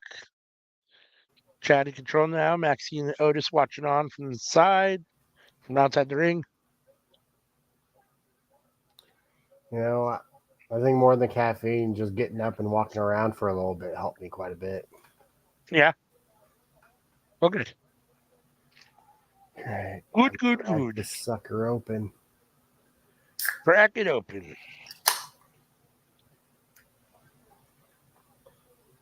What is it? Is it soda? Is it coffee? What is it? It's soda. My coffee Soda. machine broke like a year ago. Yeah. I don't want to shovel out another $100 for a new Keurig. Yeah. They are I mean, when you think about what they do, it's not necessarily all that expensive, but $100 is $100 is $100. I mean, it's a lot to spend on something like that.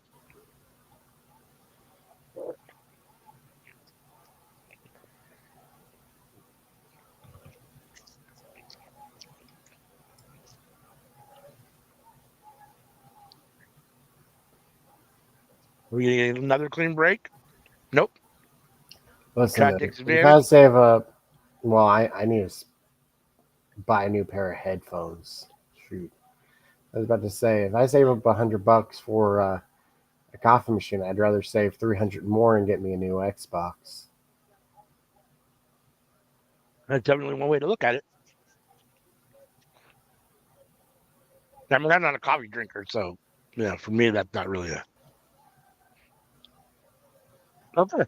Well, Sami Zayn, instead of doing a top rope something, because Chad Gable, I guess, was up and moved out of the way, Sami sprung up, sat on the top rope, and then did a backflip back into the ring. Kind of cool. Now Chad Gable's at ringside with Otis and Maxine. They're huddled up talking. Chad trying to get some advice, maybe, or who knows? Taking a second to yell at somebody.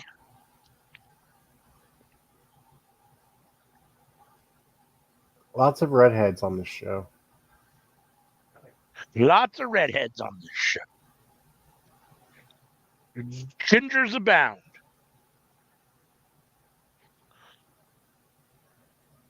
Sami Zayn now out looking at Otis.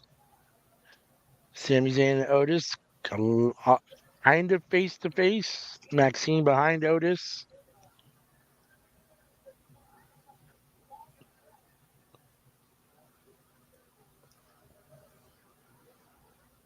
Sammy's talking to Otis, trying to encourage him, telling him that Chad Gable isn't actually good for him, doesn't care about him.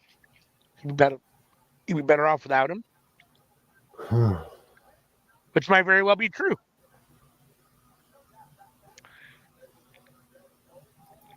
Chad Gable slapping Sami Zayn. Sami Zayn slapping Chad Gable back. Chad goes again. Sami moves. Sami slaps Chad. Roll around a little bit. Chad ends up in the ankle lock, and Sami's got his hands on the rope. The ref is making Chad break the hold. 3. Chad breaks it and then kicks Sami's hand that was holding the rope. Chad is in charge at the moment. I thought it was Charles. Sorry, that reference is probably a little too old for most of our viewers. My bad.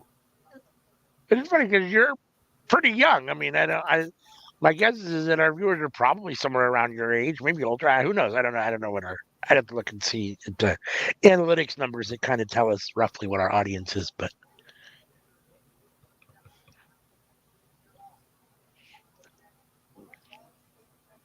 yeah, I mean, I feel like you must have seen that on like Late Night Nick at Night or something, because that definitely wasn't like current during since your lifetime. I don't think, no, right? no. That was I didn't already think done so. and over with. Not because I remember thinking, because I'm thinking to myself here now, I remember watching that show when I was a kid. Like,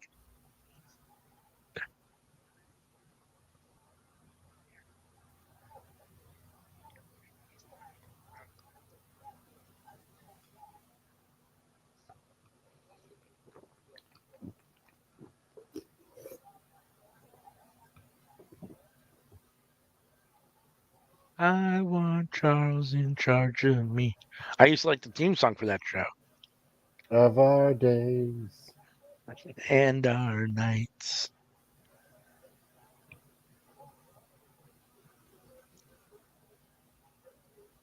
Chad Gable has Sami Zayn in an armbar. Sami's trying to fight his way out. The rest is asking if he wants to submit. Sami's saying no and fighting his way out now. Right hand, elbow, elbow. Some elbows to the back of the head. And Sami tried to swing Gable into the corner. Gable counters, swings Sami into the corner. Gable follows him in. Ultimately, Sami's arm gets draped over the top rope.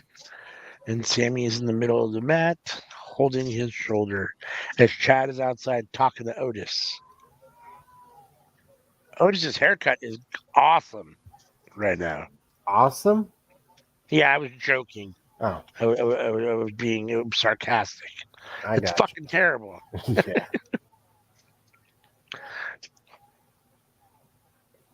Oh, a show from my youth.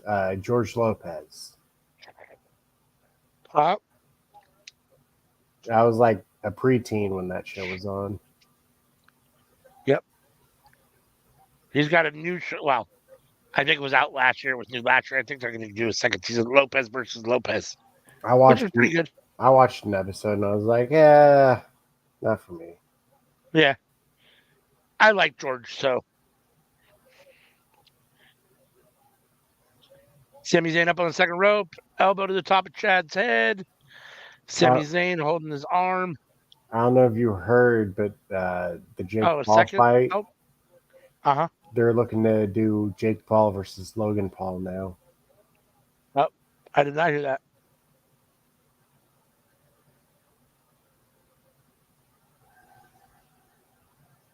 I did not hear that. Oh, that looked painful. Are we in the same spot? I'm not sure if we're might be ahead of me. I got Sammy about to whip. Oh, here it is. Oh, oh yeah, Chad over the top rope.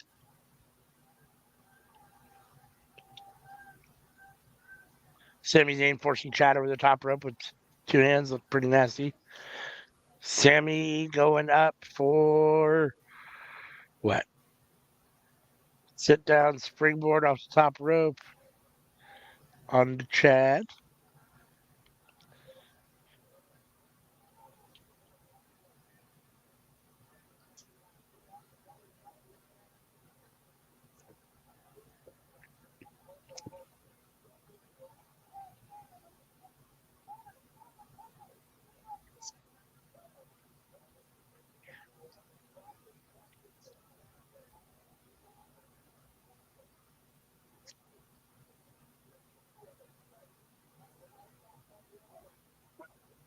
Sammy off the top rope. Chad Gable with the missile drop kick to the midsection while Sammy was in midair for a 2 count.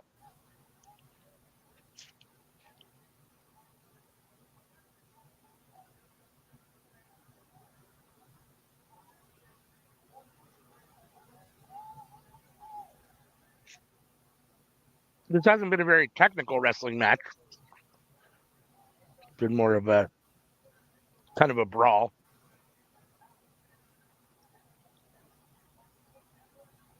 Switching wrists or waist hold. Oh, Sammy, Falcon Bomb. 1, 2. Or Blue Falcon, whatever, right? I believe. It's kind of weird to me looking out at the crowd and seeing a crowd wider than mayonnaise.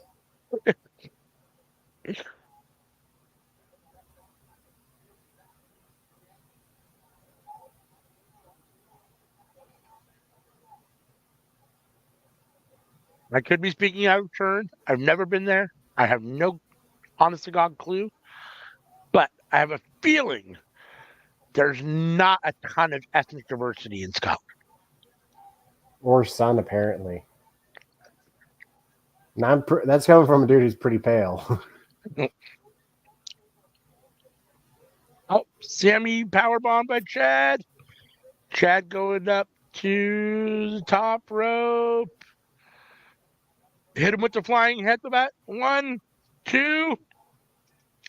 Oh, Sammy got the shoulder up in the last little. The left hand was almost on the mat. Cannot get much closer than that. Maxine Dupree looks terrible right now.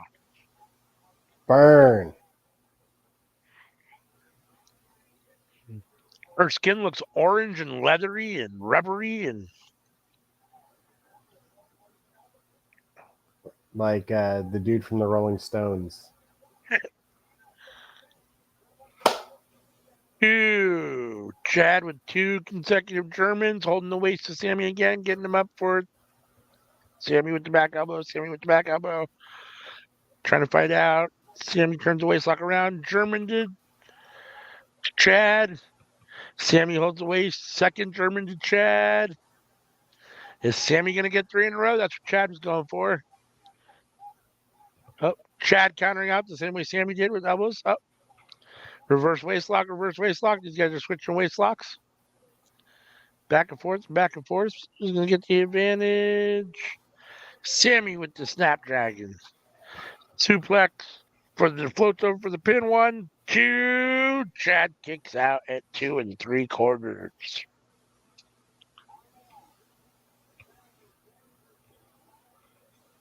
Very good match so far.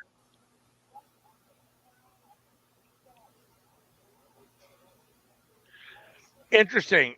I don't know if you see that, but I think they've changed the name. I think they decided not to use missionary because you see the little sign that says Gin and Juice by Snoop and Dre. Or actually it says by Dre and Snoop in the background of the screen here on Peacock. When they went to dual screen with the replay in one corner and the main footage in the other, they had a Gin and Juice by Dre and Snoop. So I wonder if they decided to not go with the name Missionary. Too I've sexual. seen both. I've seen both. How could it be any more sexual than Doggy Style? Like, well, we live in a different era. this is true. This is true.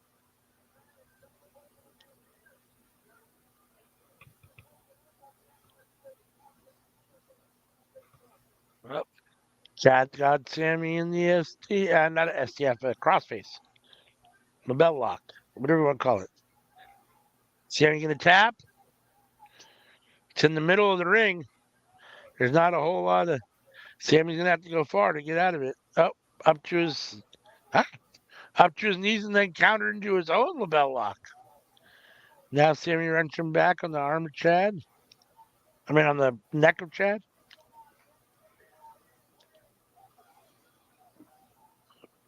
Chad rolls his hips through to come up on the other side. And he's out. And he's got Sammy's leg in an ankle hold. Chad's had 2 back-to-back submissions on Sammy Joe. Or Sami Zayn. Sammy Joe. On Sammy Joe. Chad Gable has had a submission on Sammy Joe twice. On Sami Zayn twice. Let's see if Sami Zayn can hold up here. His hand is above the mat. He wants to tap out, but can't do it.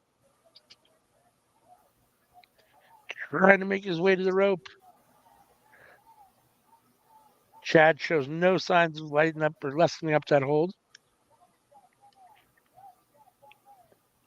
Loosening it, letting it go. Dragging Sammy back to the middle of the ring by that ankle lock.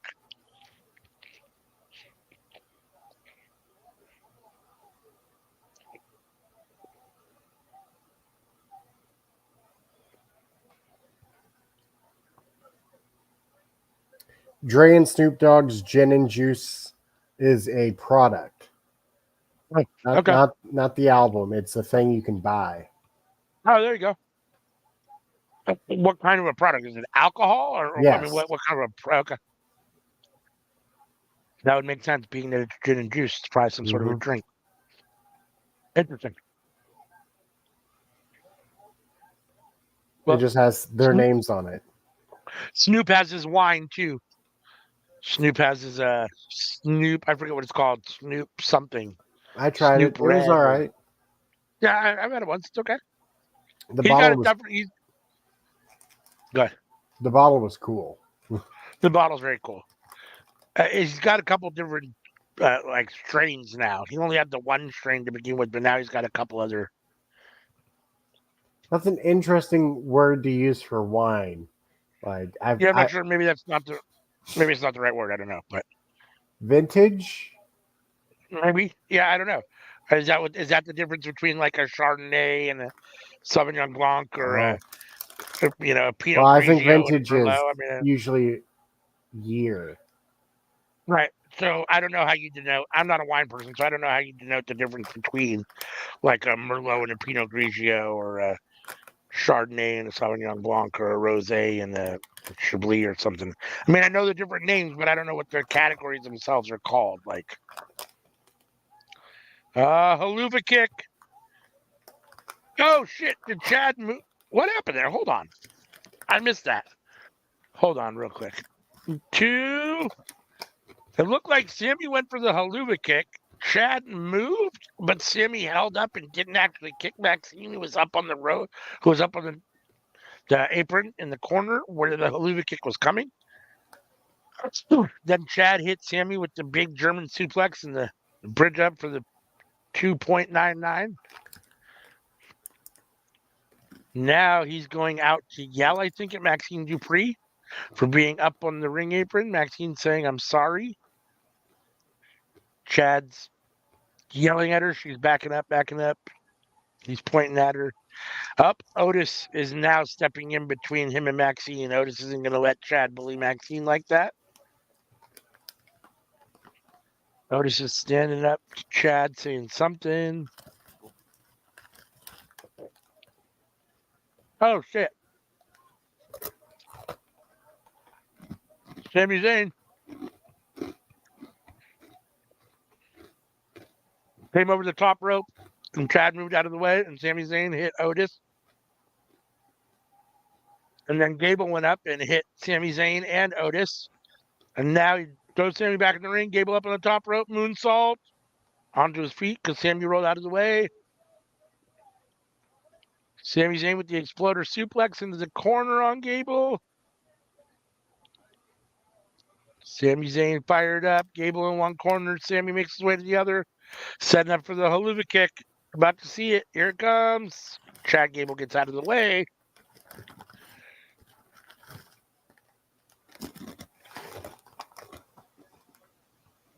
They're giving this match a fair amount of time. I didn't think this match would get quite this long, honestly. It's been really good. I don't mean long in a bad way. I'm surprised that it's been as long as it has, that they've given it as much time as they have. I figured this match would have been over by now. Sami on the guardrail on the outside. Gable over to knock his feet out from underneath him, and then Gable sinks in the ankle lock on the outside. Sami has nowhere to go. Oh, Sami rolls through somehow. Oh, shit, I missed it. What happened? He rolled through, and then Maxine Dupree did he send Chad Gable into Maxine? No, I think Chad Gable missed because Sami got out of the way. Okay. So Maxine is hurt, and now Chad and Otis are going at it. Otis is pissed that Maxine is hurt.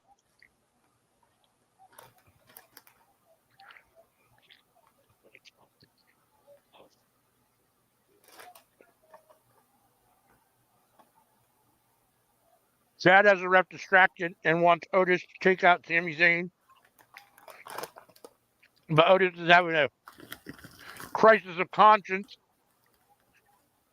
Doesn't want to do it. Oh, Otis is about to do it, and Maxine Dupree yells, "No, don't do it." Maxine is trying to talk Otis out of taking advantage of Sami Zayn at ringside or on the floor. Chad's pissed. Oh, Otis has picked up Maxine Dupree and looks like he's going to carry her to the back. Chad's yelling in the ring, "What about Chad? You're supposed to stay here and help me."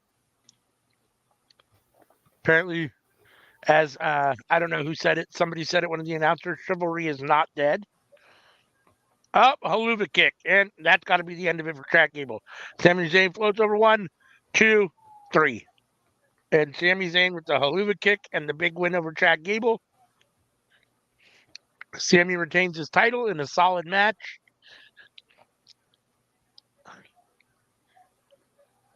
I kind of assume this will be the last of this. At this point now, I'm ready for Otis and Chad, and let's just get that over with. This has to be the end of Alpha Academy. We got to have Chad and Otis feud, and then they can go on and do whatever. But I don't need to see. I mean, not that this was bad in any way, shape, or form. I feel like we've been doing this Sami Chad thing for a little while now, so I'm ready for something different. Since before Mania. Yeah, so there you go.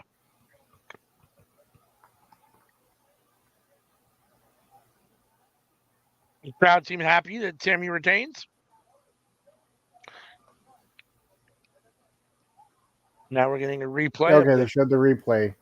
So Gable had Sami Zayn in the ankle lock.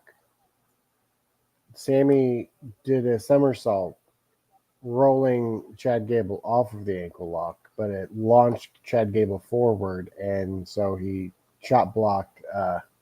Maxine. Yep.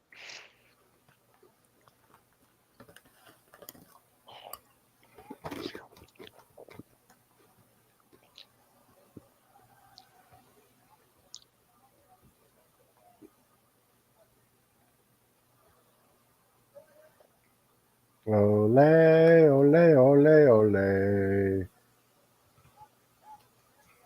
I don't suppose Scotland knows that chant. Again, I love both these guys, so I don't have a problem here with Sammy getting the win. I feel a little bad for Chad Gable just in general. I feel like he's been kind of in that big match for a title several times and lost, came up short. It happened against Gunther. Now it's happening against Sammy. So I feel a little bit bad for him. I think at some point he's earned a right to have a run with that belt. We'll see when it happens. But I love both these guys. Solid match, really, really good match. And I don't have a problem with Sammy winning here. Assuming that Otis is next for Chad Gable, what's next for Sami Zayn? What do you think? No idea, but as long as he's on the next pay-per-view. Who would you like to see him feud with next? Any ideas? Let's say Sammy Joe's fantasy booking this. Let's say he's done with Chad Gable. What's next for Sammy Joe? Or what's next for Sami Zayn and Sammy Joe's fantasy booking this?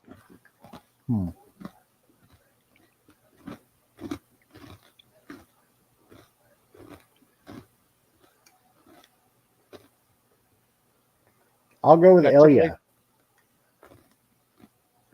Yeah, I wouldn't mind that. That would be nice, actually. Ilya would be nice. Ilya and Braun had a very solid match on, was that Monday Night Raw this week?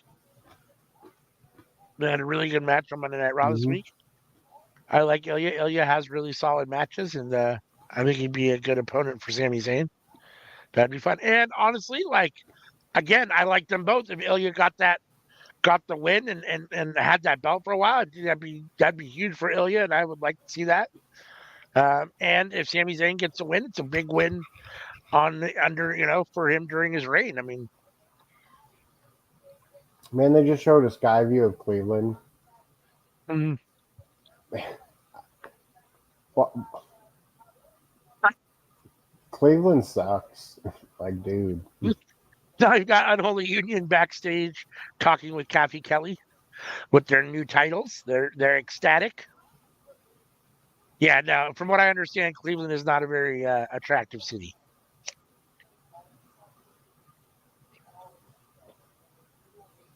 I've never been there, but I know what I've heard about it. So, like, they got like 3 skyscrapers, but it's like such like by the book buildings. It's like, what's the cheapest design that we can get and pay the least money to build? Here you go. Okay, we'll take it.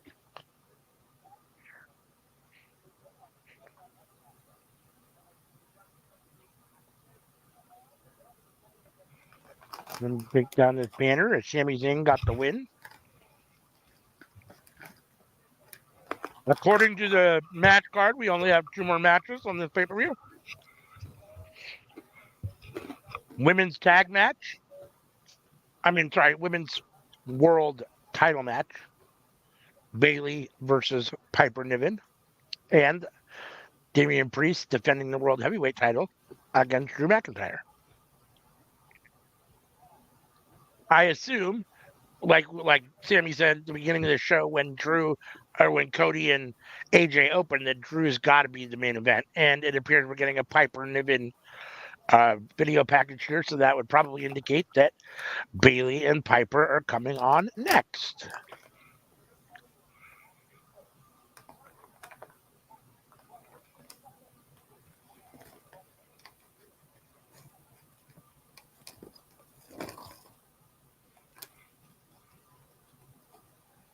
a solid show so far.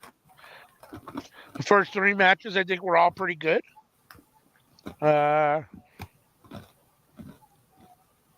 We were talking about we were wondering what they were going to do time wise, and it's been 2 hours, and we've only had 3 matches. So they've done a lot of all 3 matches went fairly long. I think they were longer than I expected, and they've done a lot of video package stuff. So a lot of video package stuff.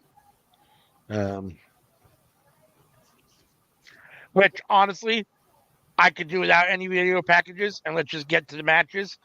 Have 1 or 2 more matches, even if you and cut the video packages, or just have a shorter pay-per-view. That's my feeling on it, because I don't need all the video packages. But it is what it is. Just to recap so far, we had Cody Rhodes retain his Universal Championship, making AJ Styles say, "I quit," in the opening match of the show. Then we had the Unholy Union win the women's tag team titles in the triple threat match with the pin on Shayna Baszler. Jade and Bianca lost their titles without getting pinned. And then we just got done with holy smokes, why am I drawing a blank on the match we literally just saw?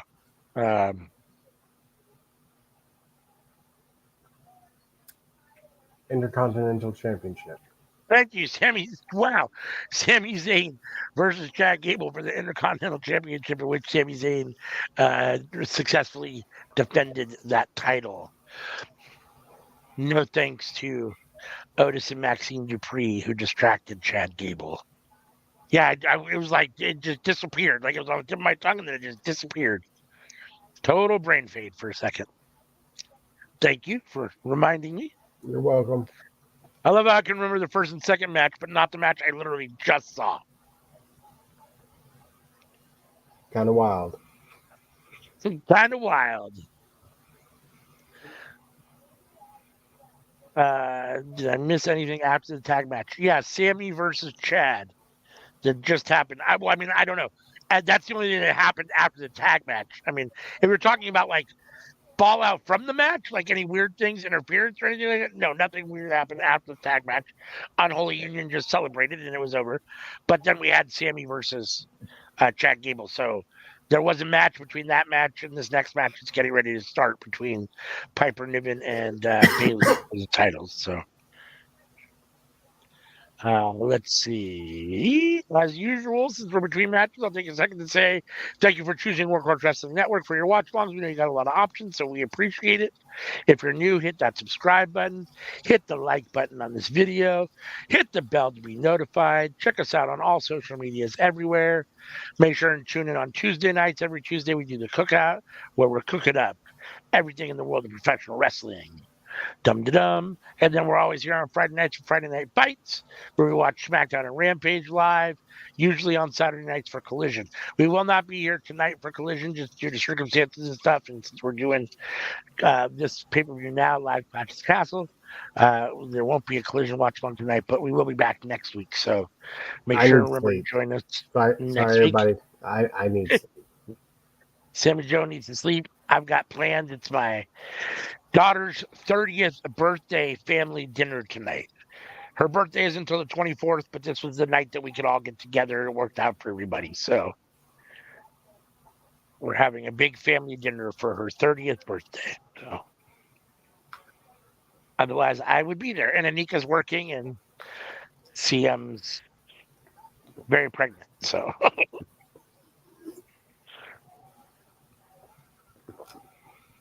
all right. Looks like Piper Niven's coming out first. Another Scottish born talent. Scottish superstar. Maybe give Chelsea Green the title shot for the next pay-per-view. Chelsea Green. Yeah, I wouldn't mind that.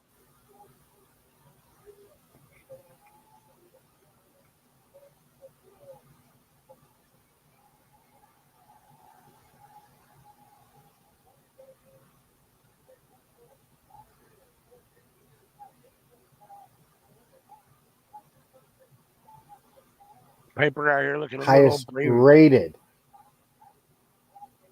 What is this? Is Um, what is WWE higher? 2K24.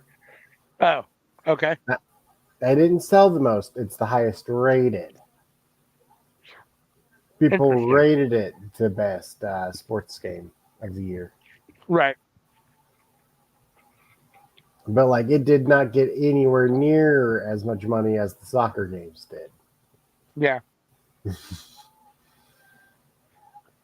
That doesn't surprise me. I mean, I would also assume that basketball outsold it as well.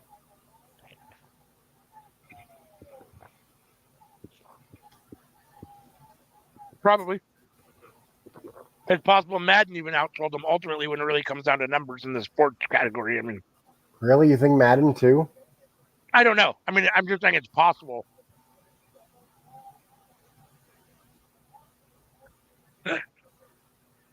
Blue says I'm gonna get CM one of those old Heath Slater shirts that says, "I need this job. I got kids."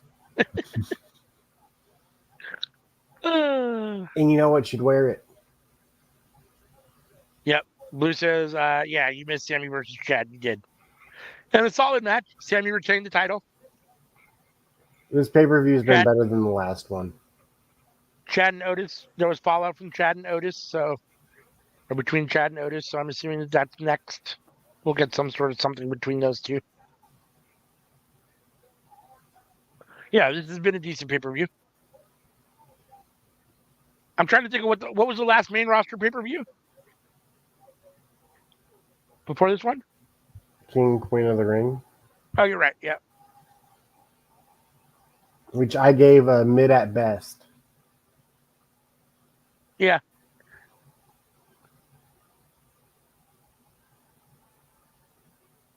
This has definitely been better than that.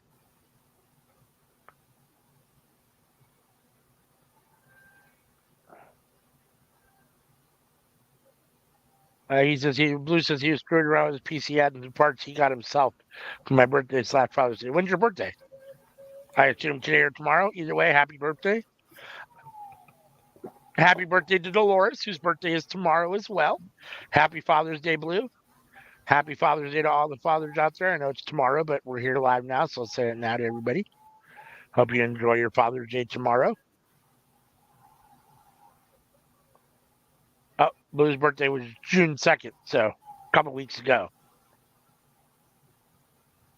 Well, happy belated birthday. Hope it was cool. I know you're old now, so birthdays are a little different when you get as old as you are. 40? 45? Yeah, I've reached the age to where I don't care what I do as long as I'm doing something. As long as I'm able to go, I'm celebrating my birthday, I'm doing this. Like, shit, it can be doing a freaking Lord of the Rings marathon. I don't care. As long as I'm doing something and being like, this is what I'm doing for my birthday. All right. Blue says he's 38, so 38. 2 more years till the big 4-0.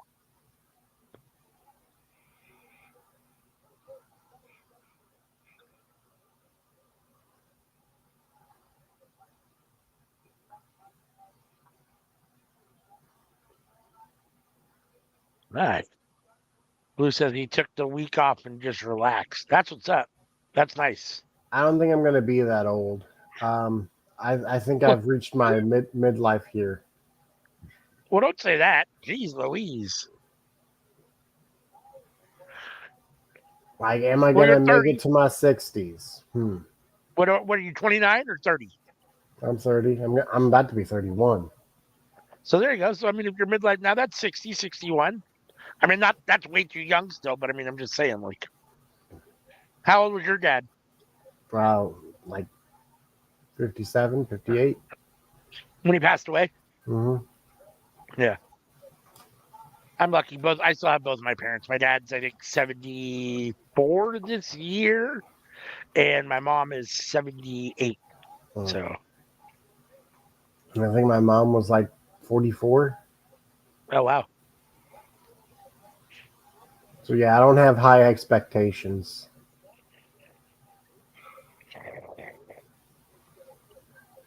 At the risk of getting too dark and too whatever, how did they, was it natural causes? Was it cancer? Was it, what? So for my father, it was cancer. Uh, Uh, for my mother, it was a brain aneurysm. okay. You have a history of cancer in your family? On my dad's side. So my dad, his dad, uh, my uncle, my other uncle, my Ooh, other ouch. uncle, and my other uncle. So your dad's four brothers. Uh, well, Or no, are they all on your mom's side? Like, I guess so it could be on your mom's side so too. he had six brothers. Oh, wow. Okay. Two of his brothers are alive. Him and four of his brothers all passed from cancer. Wow. Ouch. All And like all the same kind of cancer, or like, different kinds. But one, my uncle, one of his brothers, is in the hospital right now for cancer. geez. Jeez Louise. That's tough. Mm. That is tough.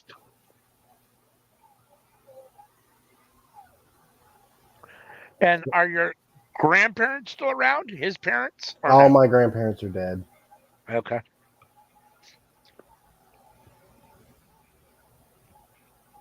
Actually, both my grandfathers were dead before I was born.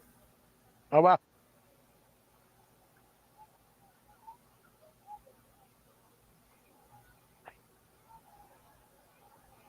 One of mine was gone before I was born. The other one I was alive for a good portion of my life.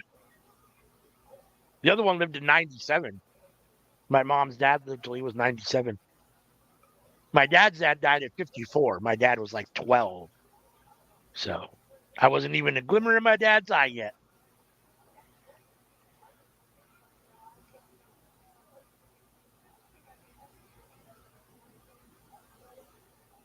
Well, the ref got mad and sent Chelsea Green to the back.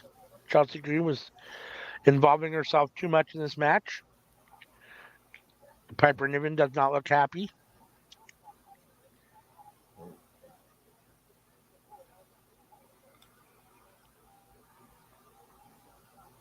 Bailey rolls up Piper 1-2. Piper kicks out. Oh.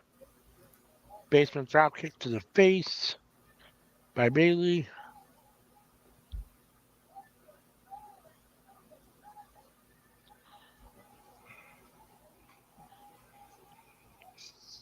And Bailey with the shoulder to midsection. Got Piper hanging over the second rope. I'm not sure what she was trying to do there. Piper sending Bailey to the floor. Piper standing tall in the ring.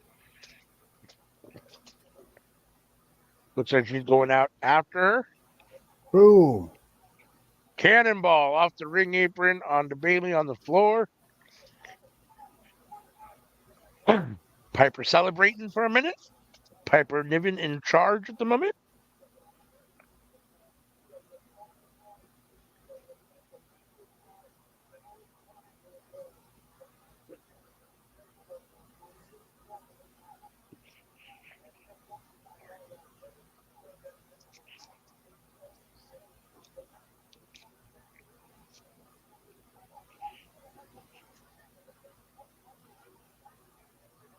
Oh, Piper with a big senton.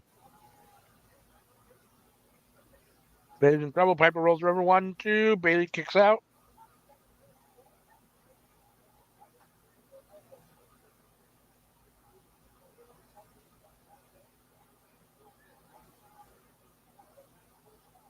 I was sitting here thinking, I'll ask Sammy who he's picking here, but by default you say you didn't think any titles were going to change hands, so that when Bailey would retain. So no need to ask again.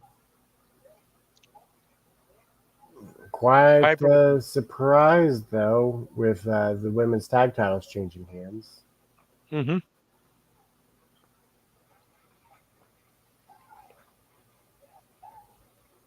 It's the only one so far to go different than you predicted.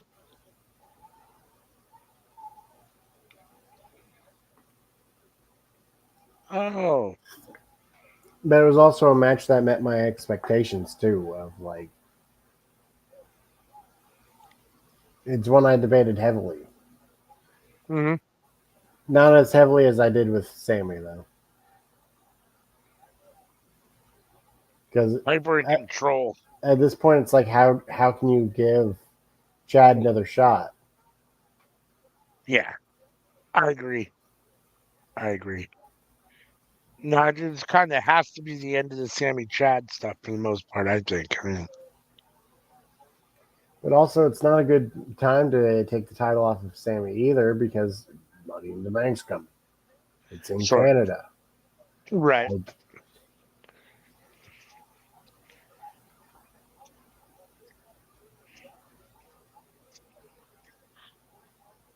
Piper with the big suplex on Bailey. Piper is in control here.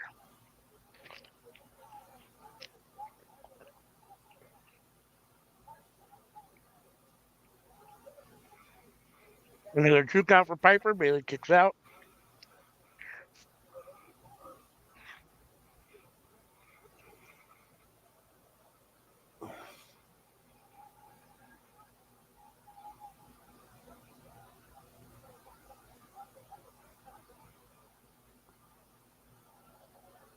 Piper holding Bailey by the hair. Bailey trying to hold Piper by the outfit to kind of get up to her feet.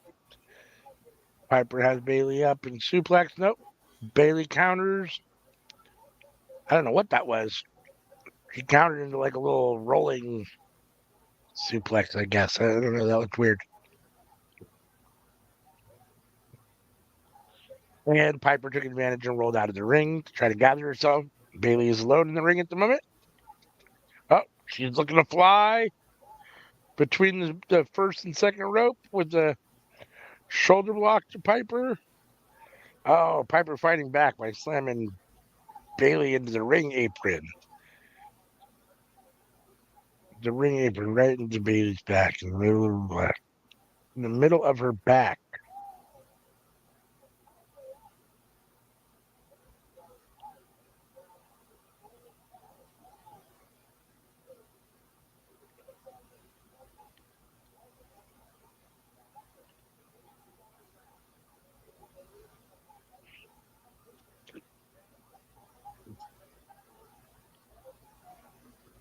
In the corner fighting.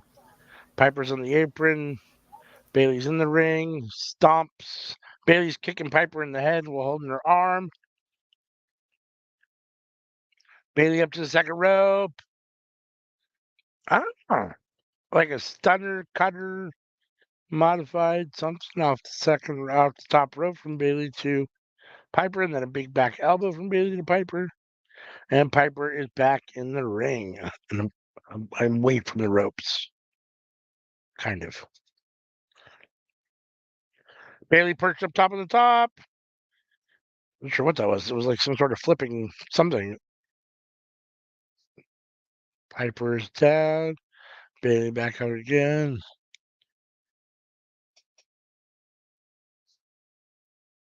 Bailey hits Saturday elbow. And 1, 2, and Piper kicks out. After a big elbow drop from Bailey. Big elbow drop from Bailey. Bailey. hey, We want some hey, Bailey. Bailey. Ah. Okay.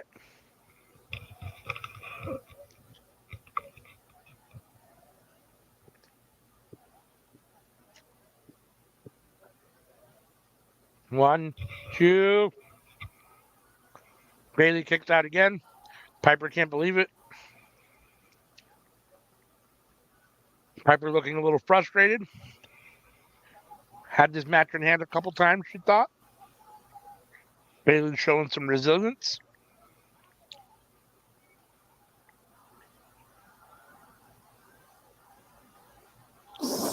They just said sold out crowd of 14,000 here in attendance at Glasgow, Scotland. I love that. Both women on the second rope.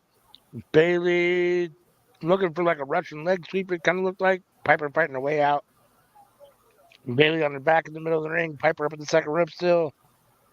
Bailey back up to meet her. Oh. Bailey with the belly-to-belly suplex, kind of. Oh, here we go. Some interference.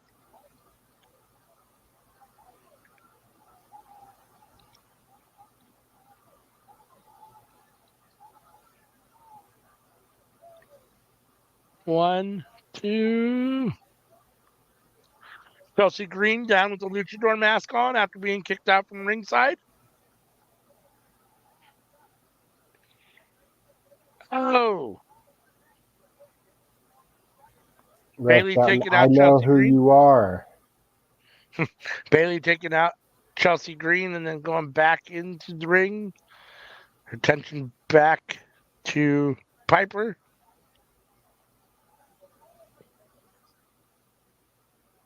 Piper with the bomb to Bailey kicks out. Down power. Bailey is kicked out of several very close pins. A lot of back and forth close pins today in this match. Piper's had a really, really solid showing, which I'm happy about. If she's going to take the loss, at least she's going to take the loss looking good. I mean, So you think you can do the main event without me? if I have to, sure. Yeah. Because I'm just watching this and I feel like I'm fading. Yeah, if you go, you can go.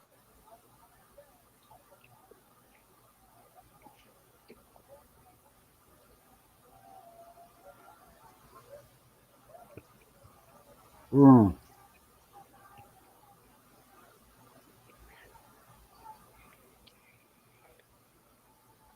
Piper rallying. Piper sending Bailey back into the ring. Piper back into the ring. Oh, she went for another senton. Bailey rolled out of the way. Both women. Bailey trying to set her up for that. What is that? It almost looks like a 1%. What does Bailey call that move? I thought it was an octopus. Oh, no, not that. The 1, 2. Oh, Bailey with the yeah. I mean, kind of like it was almost like an octopus slam into like an octopus pin. But before that, Bailey kept trying to take her arm and hold her arm between her legs and then grab the back of her head. She does that move. That's Bailey's finisher, her new finisher. I forget what it's called though. Either way, Piper went for like a senton slam, and Bailey just countering out of it. Yep. And Bailey with the win, retaining her women's world title in a very solid match. Piper doing with the solid showing here. Bailey with the big victory.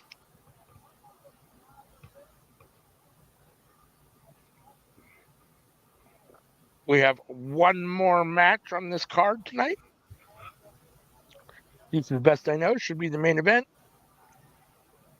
Damian Priest versus Drew McIntyre for the WWE title. Yet to come.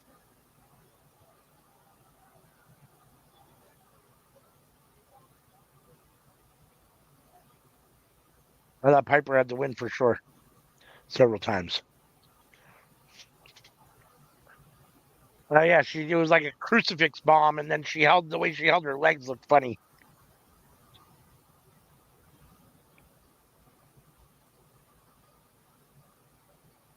Piper not happy, but she gave it her all. She has nothing to be ashamed or embarrassed about. They killed it. So Blue says, my stream is like 5 minutes behind y'all. Yeah. Exclusively on X. What, Speed? 3-minute time limits. Yep. That's a speed show, or that's the extra speed. Speed. Sounds weird to call it the X Show. It does. All right. Fanatics Fest in New York. Advertisement August 16th through the 18th.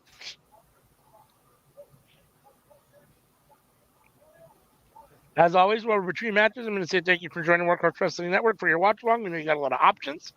So if you're new, hit that subscribe button. Hit the like button on this video. It helps a lot. Hit the bell to be notified. Check us out on every and all social medias, Instagram, Facebook, Twitch, Twitter. We're everywhere. Discord. Let's see. Somewhere. Where is it? Let's see. We can even do this and put up this guy for a minute. If you scan that QR code, it will take you to our social media.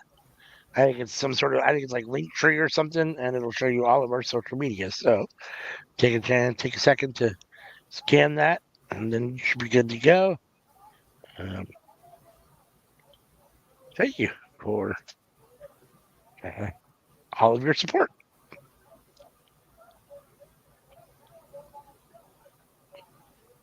Tom Stoltman, World's Strongest Man. The Albatross is his nickname, is apparently here at Clapton Castle, ringside, flexing right now.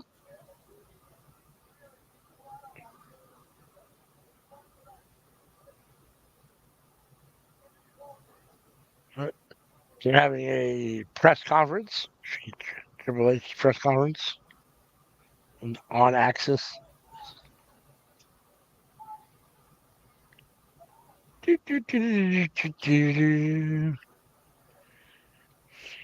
All right.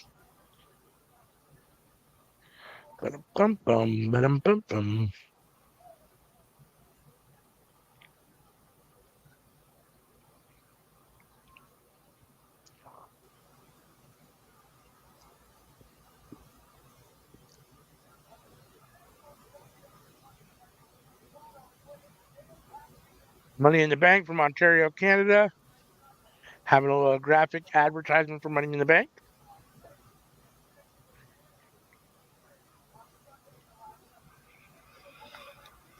Last year's Money in the Bank was very good. One of the better ones that I remember of recent years. I always like ladder matches. Ladder matches always have good spots. Even when they're bad, they always are fun. They always deliver. Do you remember who won for the women?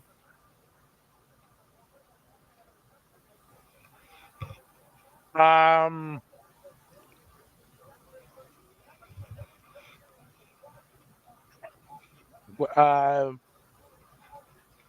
remember the handcuff. Let's see. They handcuffed the two women together. Someone handcuffed two women together through the ladder rungs, and then the other person climbed up over them. But I don't. Shit. Who was that? I'm gonna guess it was Io.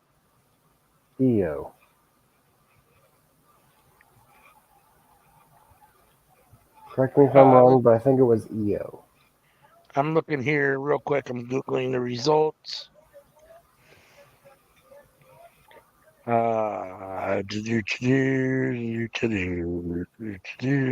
Yes, it was.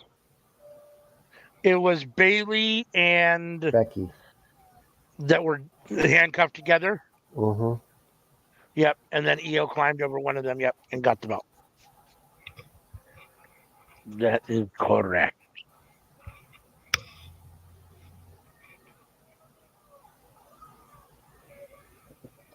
Highlights from WrestleMania earlier this year. Drew winning the title. And then CM Punk costing him the title. So, I said to my buddy, I said, what do you think the chances are Drew wins his third title in Scotland? And he said it'll actually be his fourth. And I said, fourth? Yep. So he had two Brock during the Lesnar, pandemic. Randy Orton, Seth Rollins, and now it would be Damian Priest if he wins this one. I didn't realize he had two during the pandemic, during the no fans time. I thought it was only one. Randy won it for a week. That's what my buddy said too. Somehow I blacked that out or just don't remember it. Or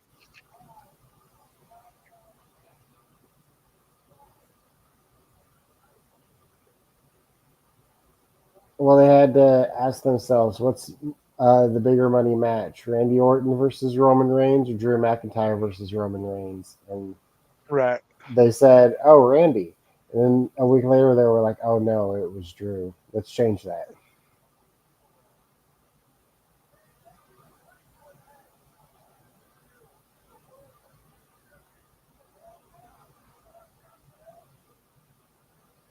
It's funny because I remember him winning it for the first time in front of no fans, and then I remember him winning it apparently for the third time in front of fans for the first time, and then this one here. But I don't remember the one with Randy Orton where Randy had it for a week and then he won it right back. I totally don't remember that. Do you remember the ambulance match? Not really. I mean, it vaguely rings a bell, but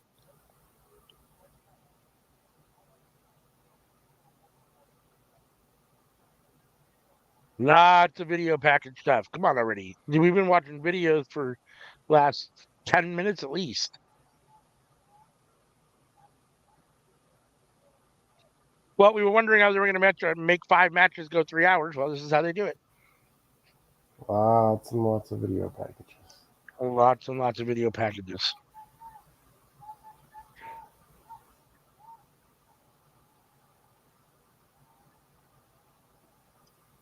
Damian Priest video packages right now.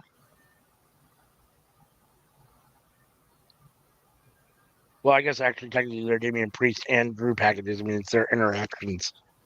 It's all their interactions leading up to this match. So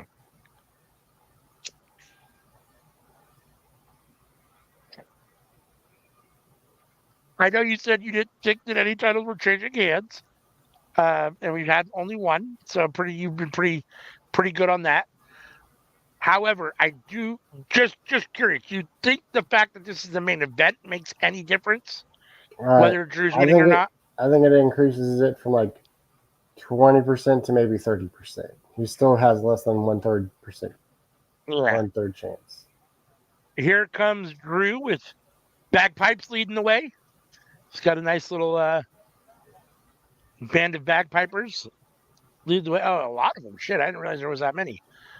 A huge procession of bagpipers playing their way, playing him to the ring.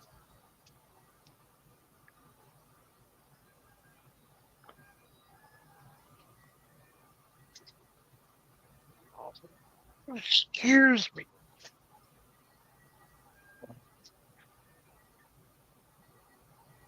Scotland the Brave is what they're playing. I get is that what they're playing? Yep. That's the song they're playing. Scotland the Brave. On the bagpipes.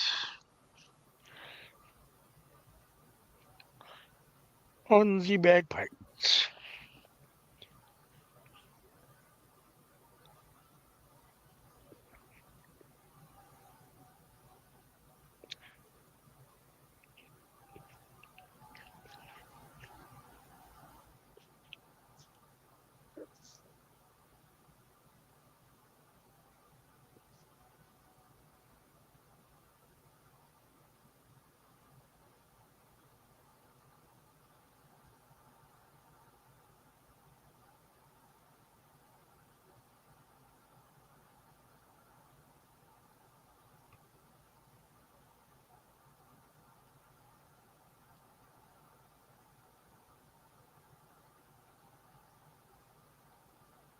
Drew finally coming out.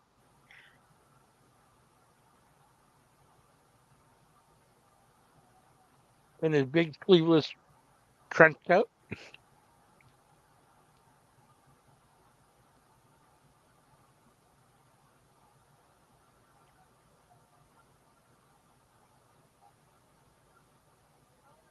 Are you gonna hang out and make it through the main event? Or are you gonna?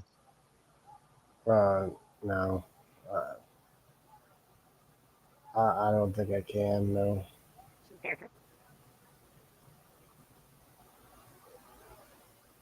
Well, feel free to go whenever you want. We'll see you on Tuesday In that at the case, I'll cookout. call it right now. Then. Good night, All right. everybody. See you later, and we'll see you on Tuesday at the cookout. Thanks for joining me. It was my pleasure. I have to say the show was better than the last one, not counting the main event. I'd give this a 6.8. 6.8. All right. So, like, if this is bad, I'll go 6.5. If this is good, 7.2. There you go. If this is, fairly average, run of the mill sort of match, just keep it at a 6.8. No. You know what? 6.9. All right. Y'all take care. All right. Take it easy. Peace. Peace. All right. So sorry, y'all. You're all stuck with me for the main event for the last 30 minutes of this pay-per-view. Sammy Joe is fading quick, so he's gonna get off and go get some sleep. I'm gonna hold down the fort for this main event match between Damian Priest and Drew McIntyre here at Clash of the Castle 2024 in Glasgow, Scotland, in front of a sold-out crowd of 14,000 right now. They have a decibel meter up. It looks like it's right around 100 decibels in there at the moment. Drew had a band of bagpipers play him in. Drew is now ready to go. Off comes the sleeveless trench coat. And I assume any minute now we'll get Damian Priest music. So far, it's just been Drew's entrance. Very solid pay-per-view so far. We had Cody Rhodes retain his Universal Championship in an I Quit match against AJ Styles to open the pay-per-view. Really good match.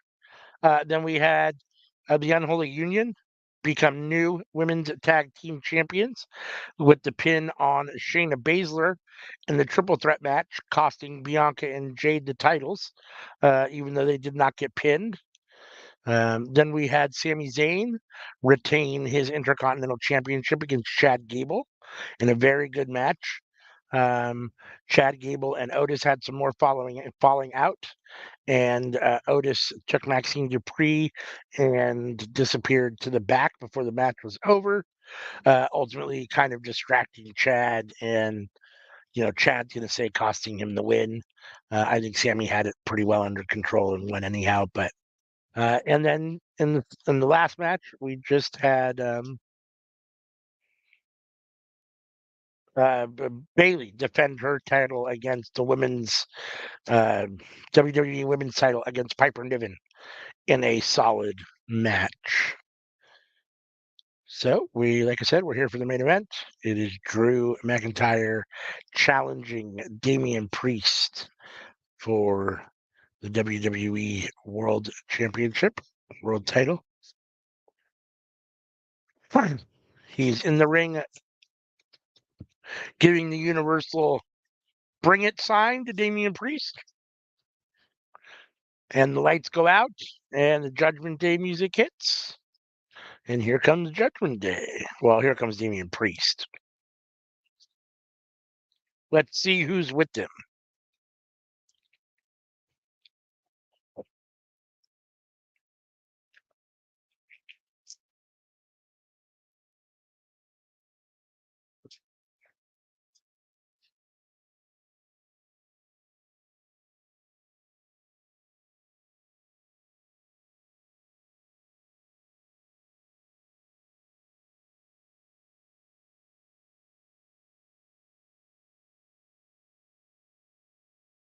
Sorry, I'm here. I had to mute myself for a quick second. I'm still here with you.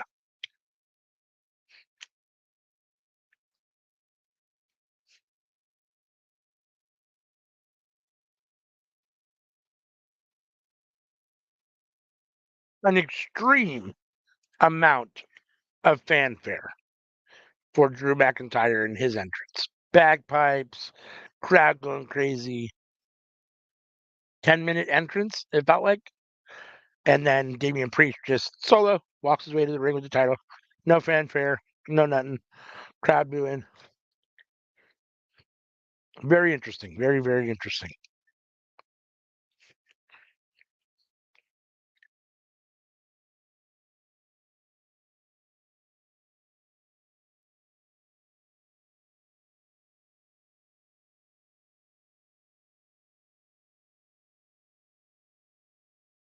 Damian Priest in the corner posing with the title. Drew does not look happy at all.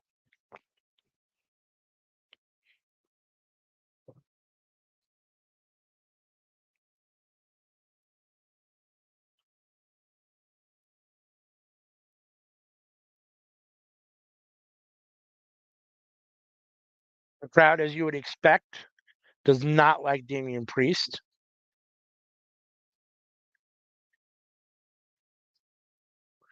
It appears at the moment to be one-on-one.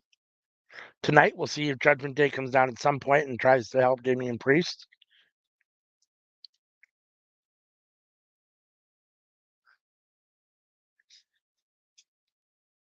Both men in the ring. Samantha Urban making the ring announcements. Introducing both men. Both men, very intense, very stoic, face to face. Staring daggers into each other.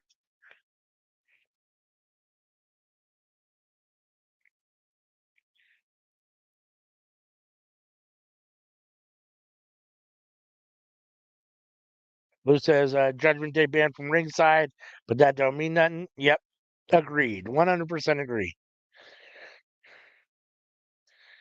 That don't mean nada.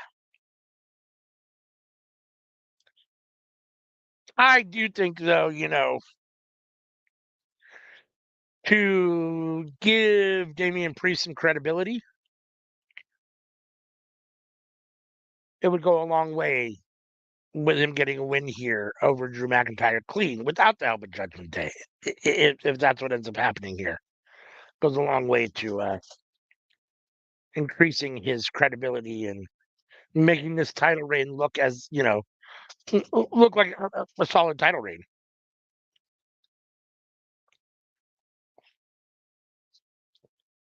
Not just a guy that cashed in his money in the bank opportunity on a beatdown guy and then couldn't really defend it. So, which, I mean, we'll see if that's how it comes out or not. But hopefully, we get no interference. This match is about to get underway as the ref rings the bell. Ding, ding, ding. There it goes.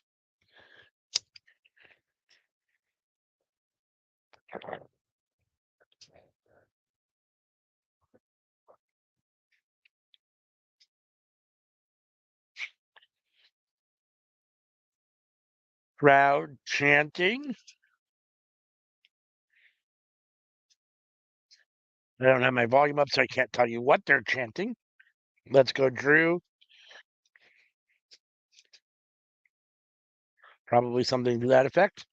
Collar, elbow, lock up in the middle of the ring, tie up in the middle of the ring, trying to push each other around so you can establish strength advantage first. Oh, Drew able to throw Damian. And then flex, show how strong he is. Damian looking up at him from his back on the mat.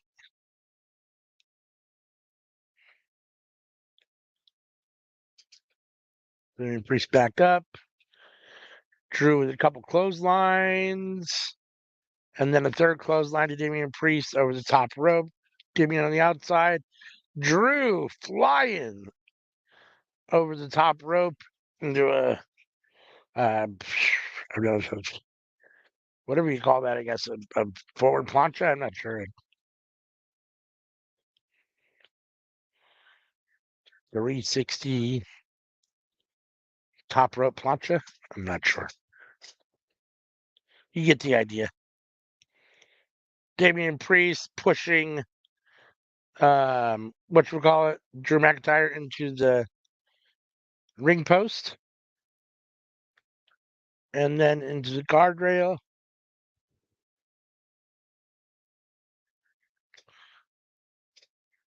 Damian Priest gloating, sending Drew back into the ring. Drew, Damian to the second rope, and then delivers a big forearm to Drew. Now Damian celebrating. A little back and forth here in the beginning. Both guys exchanging blows. No one taking a clear advantage yet in this match. Oh, Drew in the corner. Damian into the corner, but Drew catches him. Damian tried to give like a big stinger splash type move, but Drew caught him with the one hand, carried him out of the corner. Damian fought his way out. Now Drew serving rights, lefts. Damian countering with a big right of his own. Damian off the rope. And Drew with the big spine buster. 1, 2. Drew gets a 2 count off the spine buster. The roll through into the pin.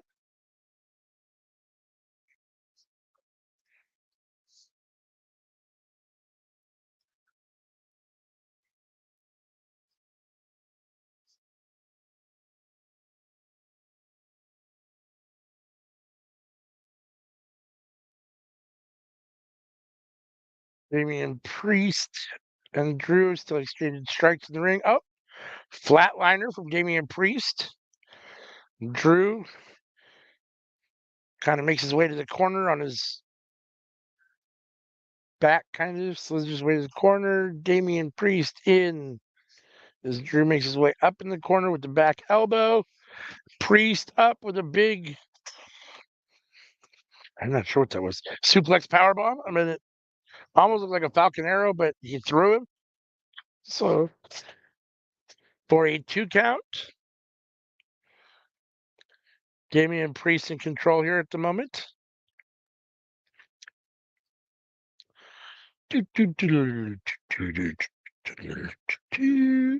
Oh, big drop from Drew McIntyre. Damian Priest with the knees in midsection and a right of his own. Drew is in the corner. Damian Priest is measuring him. Tries to go in. Drew gets his foot up. Damian Priest is back now. Drew up to the top rope. Tries to go, but Damian Priest comes under. Drew rolls through.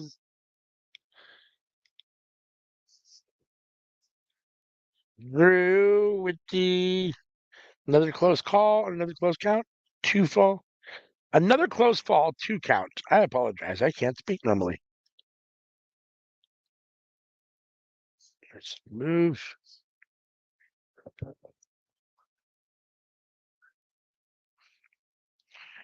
Drew setting him up for something here. Measuring him, waiting for him to get up. Priest is up. Future Shock DDT locked in. Damian's able to fight his way out before Drew can actually execute it. But he had the arms up, poised for the Future Shock. Drew chasing him outside, grabs Damian Priest, rams his head into the announce table. And then the guardrail, sorry. And then a big chop. Damian's draped across the steps at the moment, or sitting kind of on the steps. Drew sending him back into the ring. Drew said, "No, I don't want no part of that." He went over and then now they're exchanging. Drew, oh, it looked like Drew tried to go for the Glasgow kiss from the ring apron. Damian might have countered with the boot to the head. The camera angle kind of messed it up a little bit there, or at least I made it weird for me. I couldn't see it. Oh no! Oh shit! Oh no! Damian Priest tried to go. Oh, did he just hurt himself?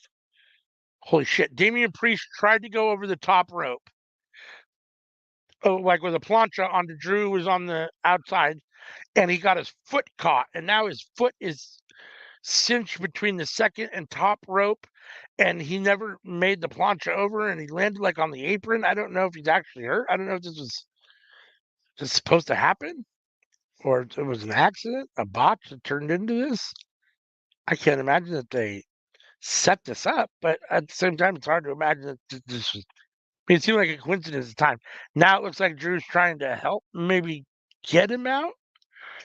Either way, the ref hasn't called it, and Drew's going back after him. So, and he has helped Damian Priest. He's got Damian Priest's leg out of the two ropes tied up with each other, and now he's back to kicking him again. That looked kind of interesting there for a minute. I'm not totally sure what happened there.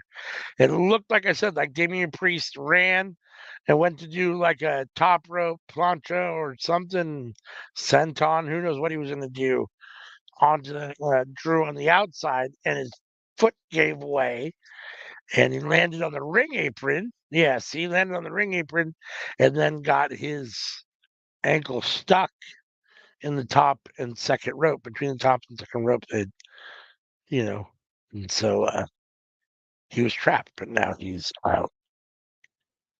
Drew's stalking him right now. Yep, Blue says it right here. Blue says he's lucky he can stand right now. Yeah, no, he very easily could have been really hurt, for sure.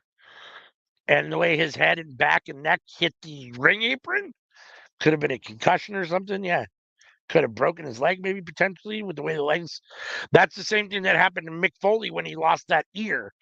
His head got trapped in the two ropes and ultimately took his ear off on the one side. So, yeah, no, that position that's why they don't do that position very much anymore. They used to do that spot a lot, where you'd have a guy tied up in the ropes like that. They don't do that spot anymore because it's dangerous. Drew McIntyre with the power with the slam, 1-2. Damian Priest kicks out from power slam.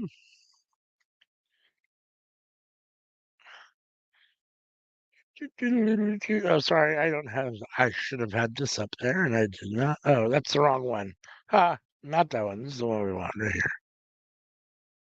here. Get it together, Alan. Put the wrong banner up. This is what we are currently watching. Damian Priest defend his World Heavyweight title against Drew McIntyre here at Clash of the Castle in Glasgow, Scotland. Sold out crowd of 14,000. Drew whips Damian into the corner, follows him in, but Damian gets his foot up for a big boot. Drew is down, and Damian is leaning on the ropes, trying to catch his breath, still on his feet, though. And I guess, let's see. Damian Priest giving the crowd a nice little universal, hey, how are you? How goes it? Priest up to the top rope. Drew fighting his way out. Chop, chop. Drew meeting Damian Priest up there. Right hands. Damian Priest is sitting basically kind of on the ring post with his legs behind the top turnbuckle. Drew is in the front. He's got Damian up, tried to pick him up for what looked kind of almost like Celtic cross position. Now Damian has him up in the Razor's Edge. Boom. Hits Drew in the middle of the ring with the Razor's Edge, or the modified Razor's Edge, I guess. I'm drawing a total blank on what he calls it right now, but someone in the chat wants to remind me what Damian Priest calls that Razor's Edge move that he does. But Drew kicks out at 2.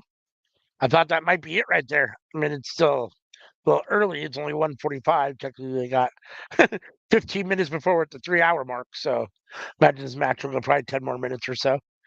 And then we'll have a little 5 minutes of whoever gets the win celebrating their victory. Blue says, I have no idea what it's called.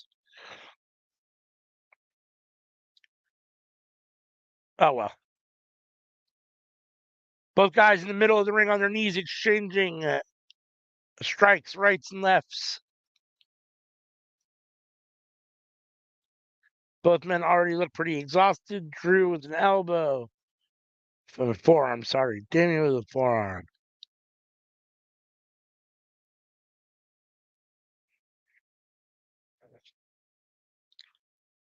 Still just exchanging rights and lefts. They're both on their feet at this point. Now they're holding each other's heads and just flailing away, one after the other.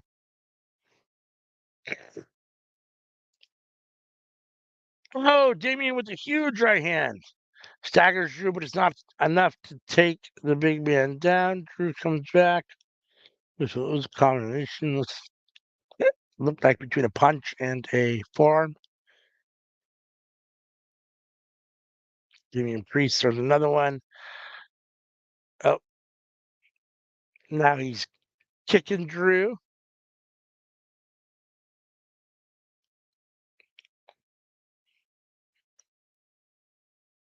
Right hand from Drew. Big pump kick from Damien Priest. Now spinning basically the end of days. Let's see what's going to happen here. Damien with the roundhouse kick misses. Drew catches him with.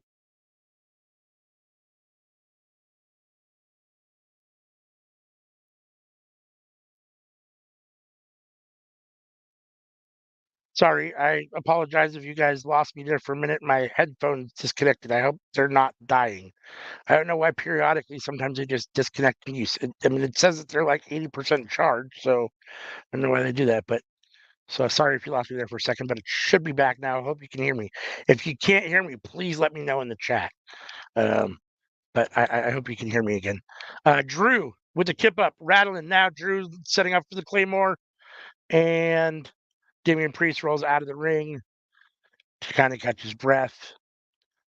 Drew is going to go after him, not going to give him any quarter. Damian Priest grabs his feet and pulls him out of the ring, and Drew hits him with the Glasgow kiss. Huge headbutt. Now the missile dropkick on the outside through the guardrail, taking Damian Priest out through the guardrail. Drew trying to get back to his feet and to get Damian to his feet.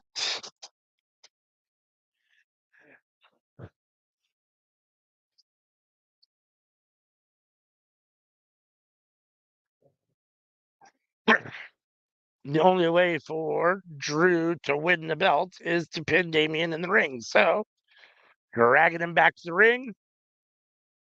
Here we go, setting him up, I believe, for the Claymore. Drew's in one corner in squatted position, asking for him to get up. 1, 2. Oh, Damian Priest counters with a choke slam. A big choke slam. Damian Priest floats over. 1, 2. You're probably not going to win a world title with a pin like that. A little lackadaisical, not intense enough.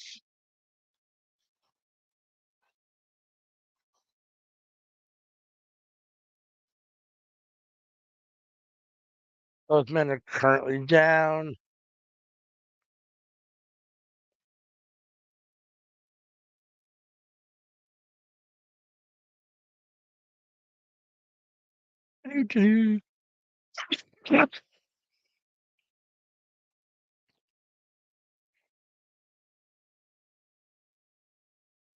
Damian Priest with the south to heaven. See if he can capitalize on it and get this victory here to retain this belt. Drew would love to win his 4th title here in his home in Scotland. Damian setting Drew up on the top turnbuckle and then chopping him with his right hand. Big huge chops. I didn't realize quite how tall Damian Priest was until you put him against some other people. I don't mean Seth, I mean other tall people. He really is a tall guy. So now he's got Seth up there, or Drew in the corner. Damian and Drew in the corner. Drew with a headbutt. Damian off the ropes now. Oh, this is possible. Blue's trying to speak it into existence. Blue says he's waiting for the Joe Hendry interference. I guess we'll see. There are ties between Joe Hendry and Drew McIntyre from their Rev Pro days, I believe. So it is possible we could see that. You're not the only person to predict that. 1, 2, Drew with the close pinfall there as Damian Priest kicks out at the last second, or last tenth of a second, I guess.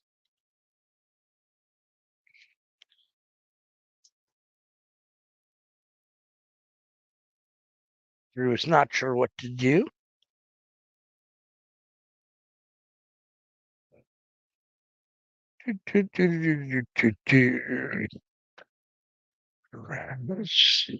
Priest is down. Drew trying to get to his feet. They do actually have it. No, there has been some chatter on the internet about Joe Hendry, and apparently Joe Hendry and Drew McIntyre do have a history. I think it's from Rev Pro. And obviously with the working relationship, or the little working relationship right now between TNA and WWE, with the Jordan Grace coming over for Battleground and a couple, spots here on NXT. No, there had been some actual talk about it. So if you hadn't heard that and you just said that off the top, and yeah, that's pretty coincidental because they have been talking about that. So I don't really expect it, but that is something that they've been talking about. That if if you're doing another crossover besides Jordan Grace, who do you bring over? And potentially Joe Hendry was talked about as someone because of his history with Drew McIntyre and Rev Pro. So, yes, we'll see here. Was that a ref bump? We just had a ref bump. Ref is on the floor outside. Damian has Drew up in the power slam position. Drew counters and pushes Damian into the ref again, sending the ref off the ring apron into the guardrail. The ref looks to appear to be incapacitated. Drew went for the Claymore. Damian picked him up into a powerbomb position and threw him down. Now Damian's got him up in a chokeslam. Drew counters. Claymore. Claymore by Drew. He floats over. There's no ref. 1, 2, 3, 4, 5, 6, 7, 8, 9. You can count to 10. Drew McIntyre gets the visual pin victory. Here comes the second ref. 1, 2. But the ref stops counting. Why'd the ref stop counting? What's going on here? Oh, the ref is CM Punk. The first ref goes out. The second ref comes in the ring. He counts to 2, and then the camera pans to him, and the ref is CM Punk. CM Punk is here to fuck Drew McIntyre over another time. He did it at WrestleMania. He's going to do it again here at Clash at the Castle. Drew grabs CM Punk, pushes him into the corner. Oh, CM Punk kicks Drew in the nuts. Pushes him down. CM Punk leaves. Getting ready to take off. Make his way back to the back again. Drew is holding his junk. Damian Priest is up. How he's got him up for the choke slam. One, the old ref's back in the ring. Damian floats over. 1, 2, and 3. Damian Priest gets the win with the help of CM Punk via the, what is it? The heaven something chokeslam that Damian Priest does. I forget the name of it at the moment. And CM Punk is celebrating with the crowd, laughing at Drew. Drew does not win in his home country. CM Punk fucks him. We will have CM Punk Drew at SummerSlam, assuming that CM Punk is cleared.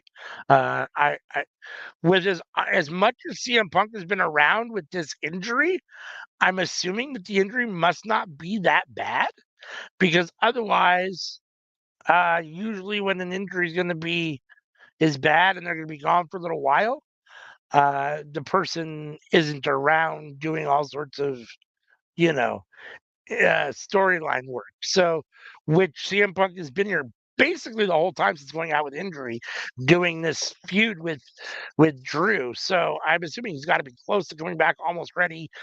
Drew grabbed him tonight. I thought, oh, we're getting physical. He must be cleared, and then he kicked him in the balls and slinked out of the ring. So he might not totally be cleared yet, but I'm assuming we're getting Drew and CM Punk at SummerSlam.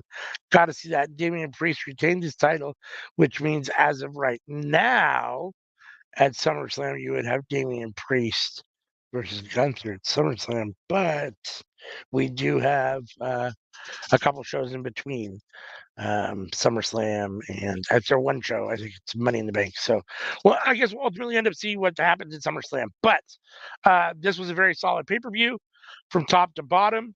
Just to recap real quick, Cody Rhodes retained his Universal title in an I Quit match against AJ Styles to kick off the show, which was really solid. Then we had new women's tag team champions, the Unholy Union, defeating Shayna Baszler and Zoe Stark. Shayna Baszler took the pin and ultimately defeating Jade Cargill and Bianca Belair in that triple threat match. Also, Jade and Bianca did not get pinned to lose their titles, so they have a viable argument for a rematch. We'll see what ends up happening there. But we have new champions, the Unholy Union. Then we had Sami Zayn retain his Intercontinental Championship in a solid match against Chad Gable.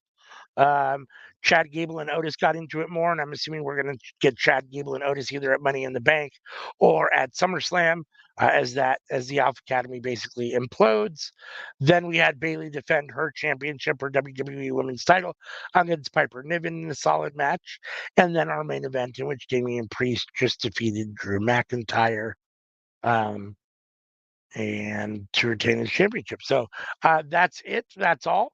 As always, thank you for joining us here at Workhorse Wrestling Network. We appreciate all of you.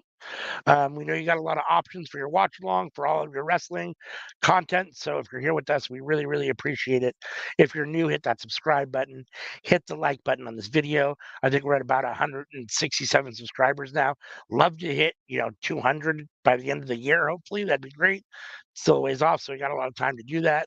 If we hit 200, we'll do something special. I don't know what we'll do, but we'll do something special for the subscribers. And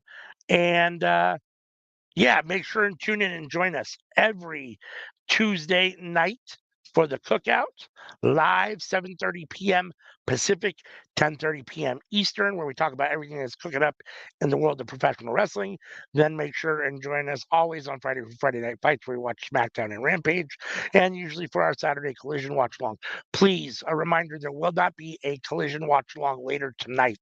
Unfortunately, just due to life and circumstances, we can't be here for the show. So there's no Collision Watch Along tonight. We also do have Seeing Stars on Monday, which is Jay News and Dolores talking about all that's going on in the world of New Japan, Stardom, GCW, Wrestling Revolver, MLW, Ring of Honor, and many other independent things, anything else that's popping off at the moment. You'll also get a Raw and NXT short review during the week, as well as a Dynamite short review during the week. So make sure and check out all that stuff. Make sure and have your notification bell set so you can get notified every time we drop new content. One more time before we get out of here, I will put up this little overlay. If you scan this QR code, this will take you to all of our social media stuff. And so you can interact with us there. We are everywhere. So until next time, I think that's about it for me. Again, thank you for joining us here at Workhorse Wrestling Network for our Clash of the Castle live watch along. Until next time, peace.